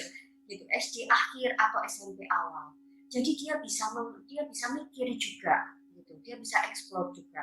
Jangan sudah kelas 3 mau lulus 1 bulan lagi, 2 atau 2 bulan lagi, langsung ada pertemuan keluarga, langsung ada sidang. Stres Bapak Ibu, nggak bapaknya, nggak ibunya, nggak anaknya. Gitu. Usahakan ketika ada pilihan-pilihan yang bervariasi, usahakan cicil omongan dari awal. Gitu ya. Nah, lalu kemudian SMA, Bapak Ibu SMA itu pada dasarnya hampir dengan SMP. Ya, dengan program pendidikan dan lain sebagainya gitu ya. Tujuan kompetisi sudah ada, malah banyak di SMA ini. Gitu. Perbedaannya adalah porsi diri sendiri harus lebih besar. Gitu. Bapak Ibu mau membesarkan calon anak yang akan menjadi pribadi yang dewasa dan matang, atau Bapak Ibu lebih memilih membesarkan seorang dewasa yang bahkan ngurusin dirinya sendiri nggak ngerti. Bapak Ibu pilih yang mana, enak yang mana, monggo dikembalikan ke diri sendiri. Gitu. Pilih mana? Bapak Ibu membesarkan, mengembangkan, mencintai tanpa syarat anak kecil yang masih kecil akan menjadi pribadi dewasa yang matang, utuh gitu ya. Atau Bapak Ibu akan dibebani oleh pribadi dewasa yang nggak matang sama sekali. Monggo dikembalikan. Ya, gitu. Jadi porsi dirinya harus lebih besar. Kalau SMP misalnya dia masih bingung, ya wajar SMP Bapak Ibu gitu ya. Gitu. Makanya kenapa kalau ayahnya ibunya bingung, anaknya bingung, siapa pegangan kita? Sekolah. Gitu. Karena sekolah akan membimbing Bapak Ibu. Sekolah yang akan menginformasikan gitu. Misalnya saya nggak tahu apakah misalnya Bapak Ibu apakah mau nanti gitu ya memplanningkan SMA-nya mau langsung ke SMA ikatan dinas misalnya. Gitu ya.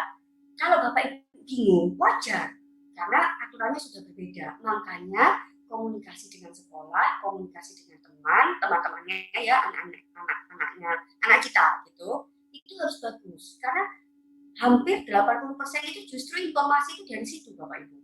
Informasi beasiswa itu nggak jarang dari tetangga kita gitu ya. Informasi beasiswa itu justru teman-temannya, seniornya, kakak kelasnya. Gitu. Terus nanti dia pulang, dia akan membawa informasi itu ke Bapak Ibu.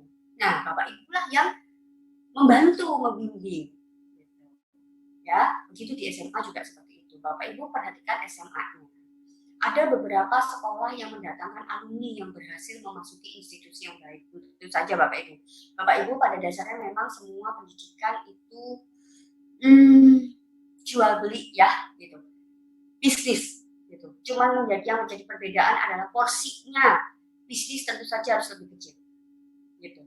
Nah, itu ya tentu saja kenapa kok ada sekolah yang sampai punya program alumni-nya itu disuruh kembali. Gitu. Disuruh kembali dalam artian kalau sekolah itu mereka sampai menanyakan Bapak Ibu, kalau liburnya kapan? Belum Covid ya Bapak Ibu ya. Kalau misalnya belum Covid, kalau Covid ya daring gitu. Liburnya kapan? Gitu. Karena kan biasanya orang tuanya di sini gitu misalnya, liburnya kapan? Nanti ke sini ya. Gitu. Terus cerita ke adik-adik kelasnya. Gitu. Lalu yang kemudian bahkan sekolah mengundang atau bahkan didatangi institusi yang reputable. Sama di tempat di universitas juga salah satu Bapak Ibu sekolah ya, maksudnya pendidikan tinggi ya, gitu. Mereka juga akan mencari mahasiswa toh, gitu. Cek istilah-istilah sebelum memasuki perguruan tinggi. Ini saya zaman kolonial bukan milenial, makanya saya juga belum punya anak yang kuliah gitu. Nanti kita sharing sama-sama ya Bapak Ibu ya gitu. Kalau bidik misi jalur undangan jalur mandiri itu ada sampai sekarang. UMPTN kayaknya sekarang namanya beda deh. Nanti saya tanya sama Pak Fendi dulu apa sekarang namanya ya. D3 atau S1, D4 atau S1, D3 atau apa, gitu. Karena D4 sama S1 ini sama loh Bapak Ibu, sama bagusnya dan setara diakui, gitu. Nah, dan D4 itu bisa sama, bisa langsung kerja, bahkan keterima magister, gitu. Bapak Ibu silakan. Nah, untuk hal-hal seperti ini Bapak Ibu, kita mungkin sebagai orang tua tuh dongo gitu ya. Apa ini aku nggak ngerti. Gitu. Nah, tapi kan alhamdulillah kalau anak kita yang menjadi mesin untuk mencari ini, gitu loh Bapak Ibu. Ya, makanya tadi kan saya bilang Bapak Ibu mau dapat atau mau membesarkan anak yang calon orang dewasa yang matang, gitu ya. Atau Bapak Ibu akan terbebani oleh orang dewasa yang nggak produktif, gitu. Ya, gitu. Sepengetahuan saya Bapak Ibu, bidik misi itu ada 2 jenis. Yang pertama, universitasnya bagus, tapi jurusannya baru, gitu. Jadi Bapak Ibu jangan heran. Nanti misalnya anak Bapak Ibu gitu ya, dan teman-teman gitu misalnya, teman-teman di sini kan juga ada yang masuk walaupun belum menikah, tapi kan punya ponakan, punya saudara sepupu dan lain sebagainya, gitu ya. Bisa Bapak Ibu nanti anak Bapak Ibu datang misalnya, gitu ya, Bun, Mah, Bu, gitu ya. Ini ada informasi gitu ya dari Universitas Diponegoro. Oh ya, jurusannya budidaya perairan. Hah? Apa itu? Gitu ya, misalnya. Gitu. Atau yang jadi universitasnya yang bagus Bapak Ibu, tapi jurusannya baru. Gitu. Atau yang kedua, jurusannya bagus tapi universitasnya jauh, gitu. Ya aku mau dong jadi dokter gigi, ya nak, insya Allah, pokoknya apa yang kamu mau insya Allah nanti ayah sama bunda usahain. Doa ya nak ya, sambil belajar ya, iya. Tapi di Palu ya, di universitas atau di Universitas Mula Warman, ayahnya bingung, mana itu Universitas Mula Warman, gitu ya. Padahal itu PTN Bapak Ibu, gitu. Ya, itu adalah bidik misi. Jadi tujuannya adalah memang untuk meratakan ya, gitu, meratakan mahasiswa ini, gitu. Ya Bapak Ibu, jalur undangan jelas. Jadi Bapak Ibu diundang, anaknya Bapak Ibu diundang untuk tes, gitu ya, boleh memilih jurusan ini, misalnya seperti itu. Jalur mandiri, Bapak Ibu datang sendiri untuk langsung tes di situ. Bapak Ibu ingin apa? Ini jurusan yang apa? Kalau UMPTN jelas yang sama-sama ya Bapak Ibu sekarang berubah jadi SNMPTN. Nah itu D3 S1 dan lain sebagainya.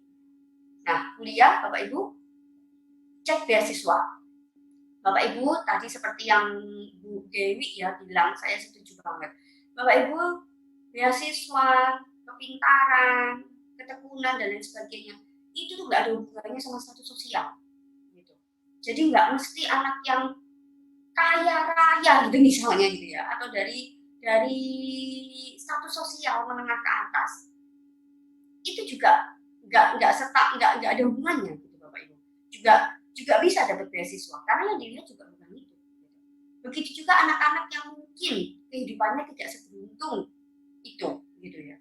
Jadi makanya kalau saya lihat ya Bapak Ibu, insya Allah mudah-mudahan memang pendidikan kita ini, pendidikan di Indonesia ini memang lagi jatuh bangun ya, apalagi COVID gitu.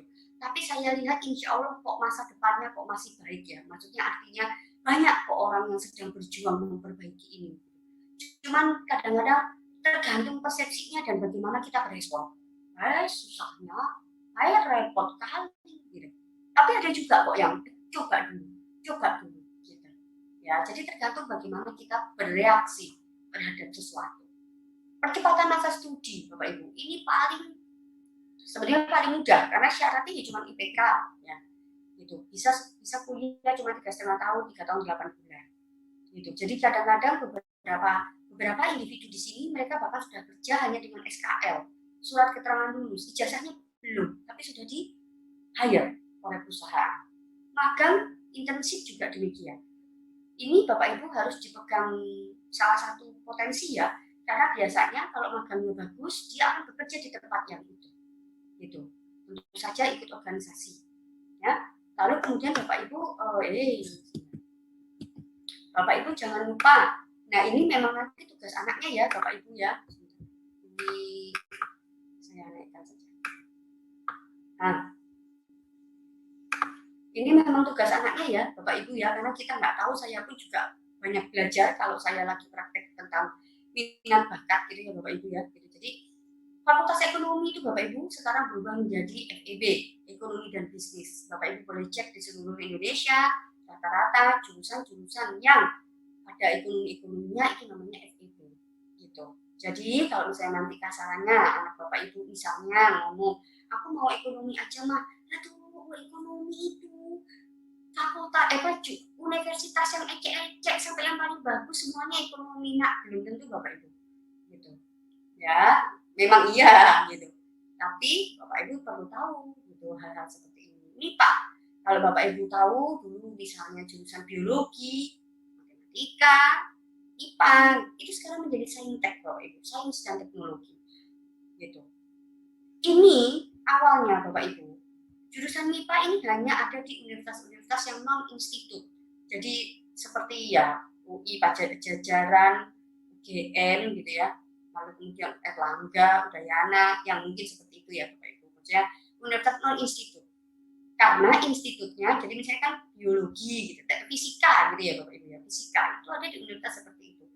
Tapi teknik fisikanya itu ada di ITS, ada di ITB. Dulu itu seperti itu.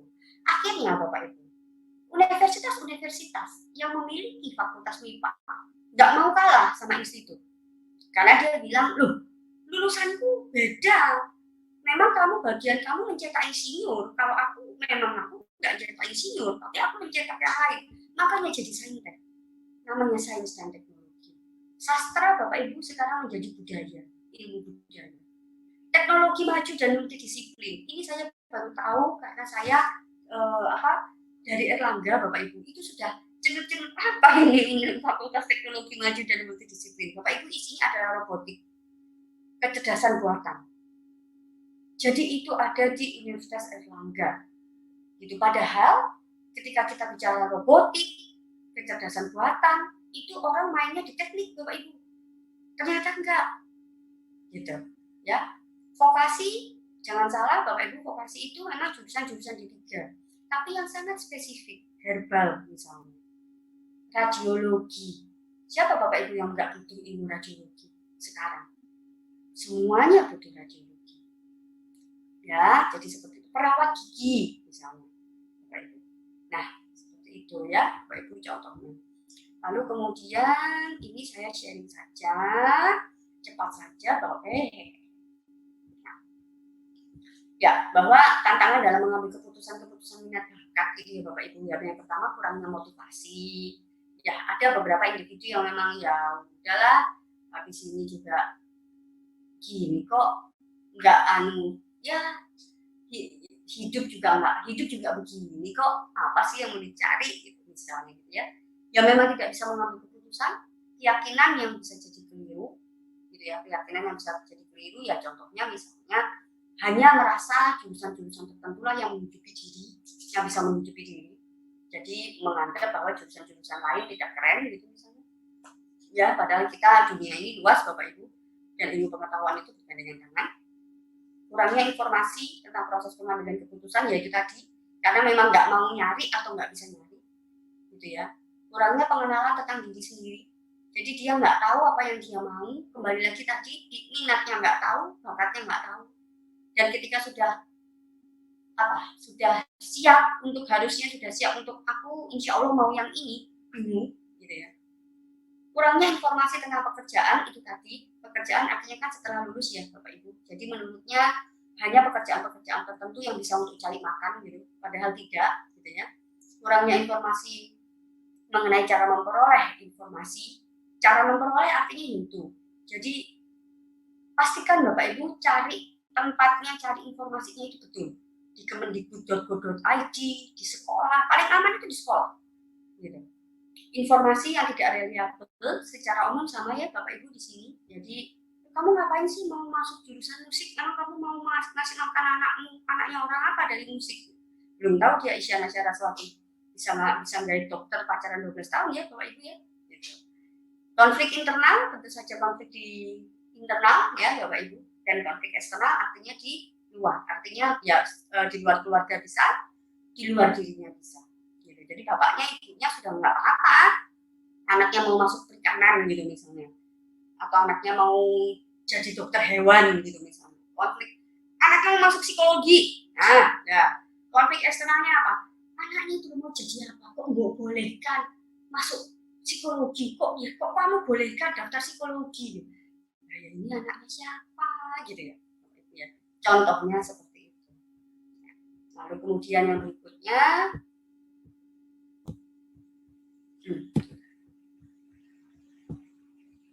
Ya ini saja Bapak Ibu sharing ya. Jadi cepat saja peran orang tua dalam perkembangan karir anak adalah tentu saja arahan gitu ya. Role model. Nah, role model ini Bapak Ibu nyontoh kita gitu. Ya, apa sih bahasa ini? Sampai udah aneh. Jadi anak ini nyontoh kita, gitu, nyuntuh kita. Biasanya kalau misalnya orang tuanya banyak kesehatan, gitu ya, itu ada dua kemungkinan tuh. Nanti dia mau jadi orang kesehatan lah kayak mama, atau aku nggak mau lah jadi kesehatan kayak mama, gitu. Ada itu, ya. Panutan. Gitu. Ya mau jadi insinyur lah kayak papa, gitu. Keren, gitu. Tapi ada juga yang nggak mau lah jadi insinyur, bau aspal, pulang-pulang bau aspal, gitu. Misalnya. Terus itu Bapak Ibu jangan lupa, karena kadang-kadang percaya nggak percaya, saya percaya secara spiritual gitu ya Bapak Ibu, dengan kita tak restui gitu ya, itu tuh mempermudah gitu semuanya ya. Terus kadang-kadang kita juga nggak tahu siapa yang nolong anak kita di luar gitu. Ya, kalau pokoknya baik direstui saja. Kalau Bapak Ibu punya kekhawatiran, kalau memang merasa Bapak Ibu nggak bisa menjaga, kok kayak agak ada Gusti Allah aja, udah gitu aja, ya. Karena itu juga pengalaman pribadi ya Bapak Ibu, gitu. Yang berikutnya adalah ekspektasi, gitu ya. Lalu kemudian pujian, ini juga autokritik buat saya Bapak Ibu. Jadi kalau anaknya pinter, diem aja, ya oke itu kan sudah sewajarnya kamu pinter gitu. Udah sewajarnya kamu ngerjain PR-mu, gitu. Tapi kalau PR yang salah, PR yang bolong, langsung habis gitu ya. Autokritik juga buat saya. Lalu kemudian yang berikutnya adalah bimbingan. Bapak Ibu, anak-anak kita nggak tahu kalau kita nggak kasih tahu gitu. Tentu saja nasihat gitu ya pasti dukung gitu ya. Nasihat ya kalau salah ya Bapak Ibu ya, kalau sifatnya diskusi ya diskusi gitu. Nah ya ini tadi seperti yang sudah dibilang sama Mbak Juli juga ya Bapak Ibu ya. Jadi ekspektasi karir orang tua itu diidentifikasi sebagai penentu kesuksesan remaja. Ini kenapa remaja Bapak Ibu? Maksudnya ya memang karena kalau anak-anak kan kalau masih SD kan memang belum ya ke arah sini ya. Tapi kan ini cikal bakalnya itu anak gitu. Sebelumnya itu kan ada tahapan. Kenyataannya ya ini positifnya seperti ini, negatifnya ya ini. Gitu ya. Jadinya saya membayangkan gimana itu kepalanya anak. Nah, ini keselarasan karir, komplementer, jadi saling melengkapi. Upaya dan kemajuan anak membuat orang tua puas dan bangga, kebutuhan anak difasilitasi orang tua. Yang berikutnya, yang disuplementer adalah cita-cita, ide, nilai-nilai karir anak sejalan dengan orang tua.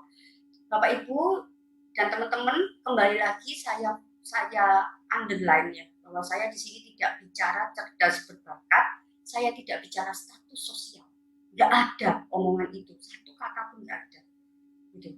Karena ya memang nggak ada hubungannya, Bapak Ibu, gitu ya. Jadi kebutuhan anak difasilitasi orang tua, Bapak Ibu, itu nggak mesti Bapak Ibu harus dari generasi sultan, gitu.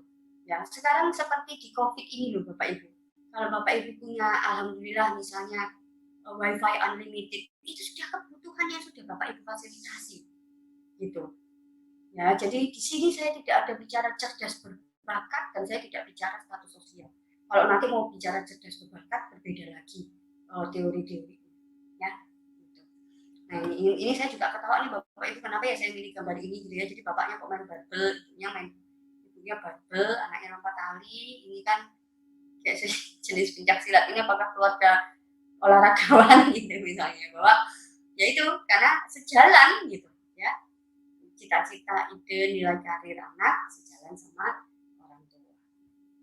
Nah, sebentar, Bapak Ibu, ini saya cuma mau sharing session, dari tadi juga mau sharing session ya. Bapak Ibu, saya pernah punya klien, ada anak dari SD sampai SMA itu berprestasi di kota kecil yang tidak terlalu berkembang. Pendidikan tingginya ya Bapak Ibu, tapi kalau pendidikan dasarnya SMP SMA, dia ingin masuk universitas bergengsi di Sulawesi Selatan. Boleh kalau saya sebutkan Hasanuddin, karena bapaknya orang Bugis, gitu ya. Gitu. Jadi dia sudah bilang sama orang tuanya, aku mau coba ya ke Unhas. Gitu. Tapi ibunya, gitu, dia bilang, gak usah jauh-jauh. Nanti mama sama siapa? Udahlah, nanti mama bisa kok bantu. Kalau kamu susah-susah, Pak, bantu usaha. Nanti mama sama siapa? Mama yang merawat siapa? Makanya tadi kembali saya ingat omongannya Mbak Ju. Bapak Ibu, anak itu tidak harus balas budi. Gitu.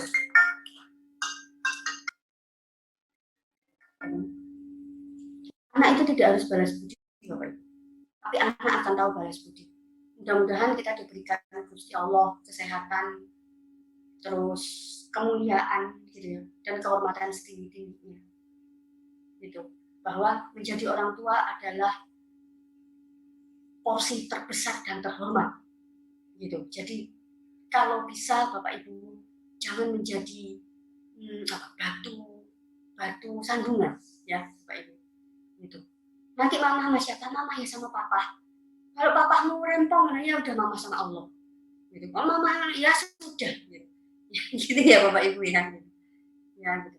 Jangan jauh-jauh. Nanti mama sama siapa itu tuh. Akhirnya apa yang terjadi Bapak Ibu? Dia mengorbankan untuk kuliah di tempat itu saja. Ya, memang Bapak Ibu nasib jodoh garis tangan, jodoh rezeki, gitu ya, mati hidup, itu kan memang garis tangan ya Bapak Ibu. Gitu. Maksudnya memang takdirnya Gusti Allah. Gitu. Cuman kita kan juga punya energi, kita kan juga punya ikhtiar ya Bapak Ibu. Gitu. Simpel sekali loh Bapak Ibu, pinginnya tuh loh. Kan papa dari sana, maksudnya papa orang Bugis, orang Sulawesi Selatan. Gitu. Kok ya nggak boleh? Ya, nanti mama sama siapa? Ya mama sama papa lah. Ya masa mau kemana tuh? Gitu ya, Bapak Ibu. Mudah-mudahan ini ditanggapi secara positif ya, Bapak Ibu ya. Gitu. Anakmu bukan anakmu. Gitu. Anak tidak harus balas budi. Anak akan tahu balas budi. Yang berikutnya, saya mau sharing session opposite-nya, Bapak Ibu. Kebalikan. Jadi sama dia dari SD sampai SMA berprestasi. Bapak Ibu ayahnya buta warna total.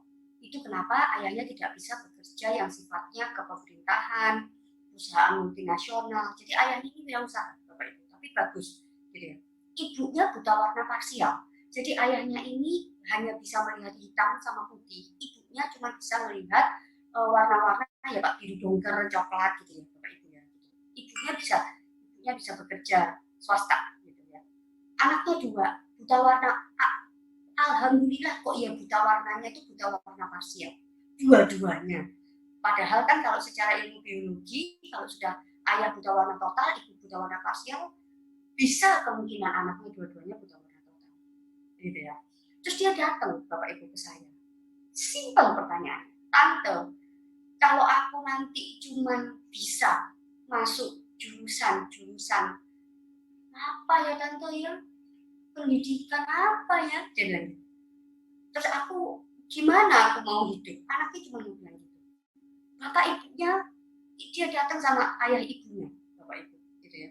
Didukung, dibantu, dia cerita, sharing dengan gurunya, basket, bapak ibu, ikut basket, pinter bahasa Jerman ini ya, bapak ibu, Jerman di sekolah ya, gitu. Difasilitasi semuanya, difasilitasi, kembali lagi ya bapak ibu, difasilitasi artinya tidak berbicara status sosial, gitu. Akhirnya saya tes minat bakat, anaknya memang pinter, gitu. Jadi memang tekun, gitu. Jadi pinter kan ada dua ya bapak ibu ya. Akhirnya pinter memang dasarnya pinter gitu. Ada pinter yang memang karena dia berusaha gitu. Anak ini saat orang lain berhenti dia enggak. Gitu. Wah, sama kayak gini. Saya bilang gitu. Saya lihat orang tuanya ya pantas produk orang tuanya kayak gini. Gitu. Ya bapak ibu. Akhirnya apa bapak ibu? Kita semua bekerja sama untuk mencarikan informasi. Adakah jurusan-jurusan yang membolehkan buta warna parsial? Dan hasilnya apa Bapak Ibu? Luar biasa. Saya pun juga banyak belajar dari proses ini. Karena teknik industri di Universitas A itu boleh Bapak Ibu buta warna parsial. Tapi memang kalau kayak teknik kimia itu nggak boleh Bapak Ibu. Gitu. Terus misalnya akuntansi Bapak Ibu, itu ada yang boleh buta warna parsial. Ada yang nggak boleh memang Bapak Ibu. Tapi memang Bapak Ibu sudah tidak bisa pasti masuk ke teknik kimia, kedokteran gigi, kedokteran hewan, itu memang sudah nggak bisa. Tapi ternyata Bapak Ibu, teknik-teknik yang lain, jurusan teknik yang lain, ilmu komputer, bahasa, psikologi, lalu kemudian ekonomi, gitu Bapak Ibu, ilmu komunikasi, itu boleh buta warna parsial Bapak Ibu. Gitu. Jadi itu ya Bapak Ibu, kita kalau lagi susah nolong orang lain, jadinya kita lebih enak ya ternyata kalau aku susah menolong orang lain. Gitu ya Bapak Ibu. Dan Bapak Ibu bisa membayangkan kembali lagi ya Bapak Ibu, artinya memang jodoh hidup mati itu memang di Gusti Allah gitu. Tapi bisakah Bapak Ibu membandingkan kedua anak ini hasilnya akan menjadi seperti apa nanti? Gitu. Bahkan saya di kasus yang kedua ini saya berpesan sama anaknya gitu, karena anaknya udah SMA ya waktu itu. Jadi saya bilang, kamu kalau mau tahu cinta sejati itu kayak apa? Lihat ayah bunda. Saya bilang gitu. Ya coba Bapak Ibu bayangin, perempuan mau berpacaran dan menikah dengan laki-laki yang sudah jelas buta warna total, dia akan tahu loh, dia akan mengandung dan melahirkan anak yang pilihannya cuma dua. Kalau nggak buta warna parsial, buta warna total. Tapi tetap tuh mereka tetap menikah, tetap menjadi keluarga yang oke gitu ya, saling support gitu ya. Saya sampai bilang gitu, kamu kalau mau tahu cinta sejati kayak apa, tinggal dicoba. Gitu ya Bapak Ibu ya. Nah ini Bapak Ibu yang terakhir, karir sama job itu beda ya Bapak Ibu. Kalau karir Bapak Ibu dan teman-teman harus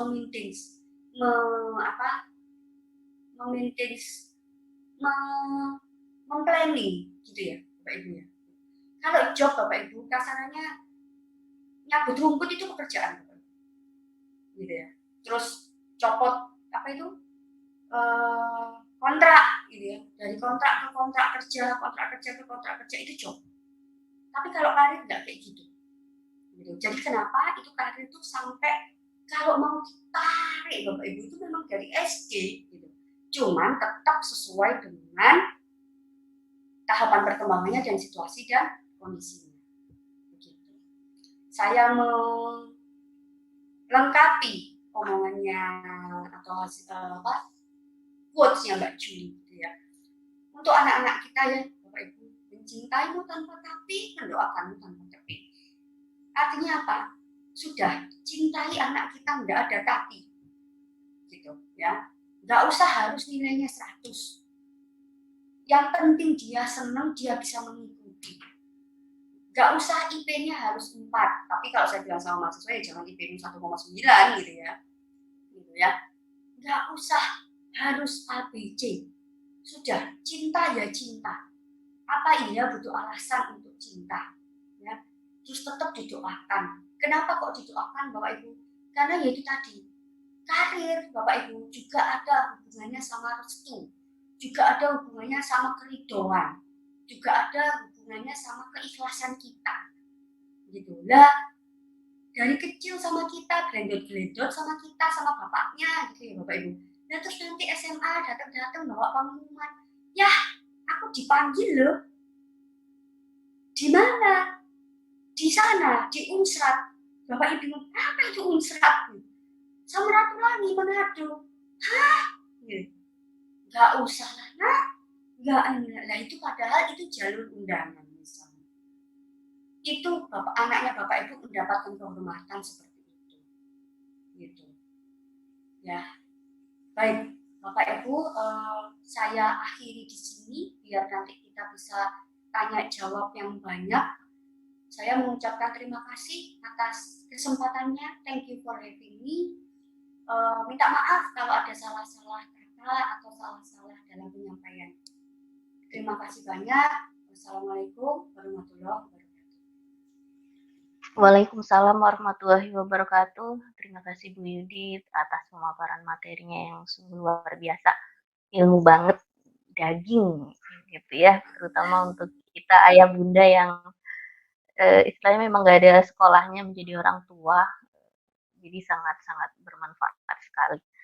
Baik, kita masuk ke sesi tanya jawab ya. Sudah masuk beberapa pertanyaan ke panitia. Mungkin langsung saja untuk kedua narasumber ya. Saya bacakan dulu. Pertanyaan pertama sepertinya untuk Bu Yudit ya, terkait dengan bagaimana kita tahu anak kita itu punya bakat dan bagaimana kita mengembangkannya supaya talentanya itu bisa menjadi berkat ke depannya. Begitu. Bisa dijawab langsung? Ya. Bapak Ibu, kalau bagaimana kita tahu bakat dari anak kita itu memang harus dieksplor gitu. Jadi memang tidak ada pakem Bapak Ibu yang anak kita tahu-tahu pinter matematika gitu. Atau anak kita tahu-tahu pinter main clay, apa itu lumpur-lumpuran gitu. Jadi memang harus dieksplor dan ini kerjasama gitu Bapak Ibu dari semua pihak gitu. Jadi kalau usianya masih, kembali lagi Bapak Ibu, kalau usianya masih di sini, eksplor semuanya. Nanti terakhir Bapak Ibu, nanti terakhir itu dia akan tahu sendiri mana yang lebih dominan gitu ya, mana yang akan tereduksi gitu. Jadi memang kita nggak bisa Bapak Ibu untuk tahu langsung, itu nggak ada. Kak saya tadi tuh mau sharing soal tes sidik jari Bapak Ibu. Itu tes sidik jari itu kan juga jadi pro kontra ya di ilmu psikologi. Anaknya Bapak Ibu di tes sidik jari, terus nanti tes sidik jarinya langsung dibilang, Yuditia pinter ilmu komunikasi, kata siapa gitu. Ya, gitu. Dan hidup itu kan naik turun ya Bapak Ibu, naik turun dalam arti berkembang gitu. Nanti Bapak Ibu itu juga akan dapat informasi juga dari ketika dia SMP, dari ketika dia SMA gitu. Nah lalu kemudian tadi yang pertama bagaimana untuk mengetahui bakat, explore sebanyak-banyaknya. Karena Bapak Ibu juga mungkin bisa tahu ya kalau kita mendampingi anak kita sekolah kan nggak cuma diajarin satu mata pelajaran ya Bapak Ibu. Dia kan memang untuk SD ya Bapak Ibu. Itu kan memang diajarin semuanya. Karena tujuannya biar apa ya, biar tahu semuanya. Jadi fondasinya dulu itu tahu. Jadi dia nggak cuma belajar sains toh, belajar ilmu pengetahuan alam toh, gitu. Tapi dia juga belajar ilmu pengetahuan sosial, gitu. Jadi nggak bisa kalau kita cuma belajar ilmu pengetahuan alam saja, nggak bisa kita belajar ilmu pengetahuan sosial saja, nggak bisa kita cuma belajar agama saja, nggak bisa kita cuma belajar tulisan Arab saja, kita juga harus belajar tulisan Latin, gitu. Jadi kalau kita mau tahu Bapak Ibu, eksplor dulu sebanyak-banyaknya. Nanti akan ada masanya, entah Bapak Ibu yang menotifikasi lalu kemudian dikonfirmasi ke anaknya, kebanyakan malah anaknya yang ngomong. Kebanyakan Bapak Ibu kalau dari pengalaman praktek, itu malah anaknya yang ngomong. Terus Bapak Ibunya yang mumet gitu. Apa itu? Gitu. Mau jadi vlogger. Ya untung itu Mbak Juli jadi vlogger, anaknya nggak kaget. Nah, kalau anak saya ya kaget, saya nggak vlogger. Gitu. Nah, itu. Jadi seperti itu ya, untuk menjadi berkat. Lalu kemudian Bapak Ibu jangan lupa nomor 1 ini ya, gitu. Jadi artinya pelayanan ke orang lain itu nomor 1. Percuma Bapak Ibu pinter kalau di makan sendiri gitu kasarannya ya. Percuma pinter kalau nggak di-sharingkan ke orang lain, kalau nggak berguna untuk orang lain, kalau nggak bermanfaat untuk orang lain. Gitu ya, mudah-mudahan menjawab ya Bapak Ibu ya. Terima kasih Bu Rizky. Baik, terima kasih.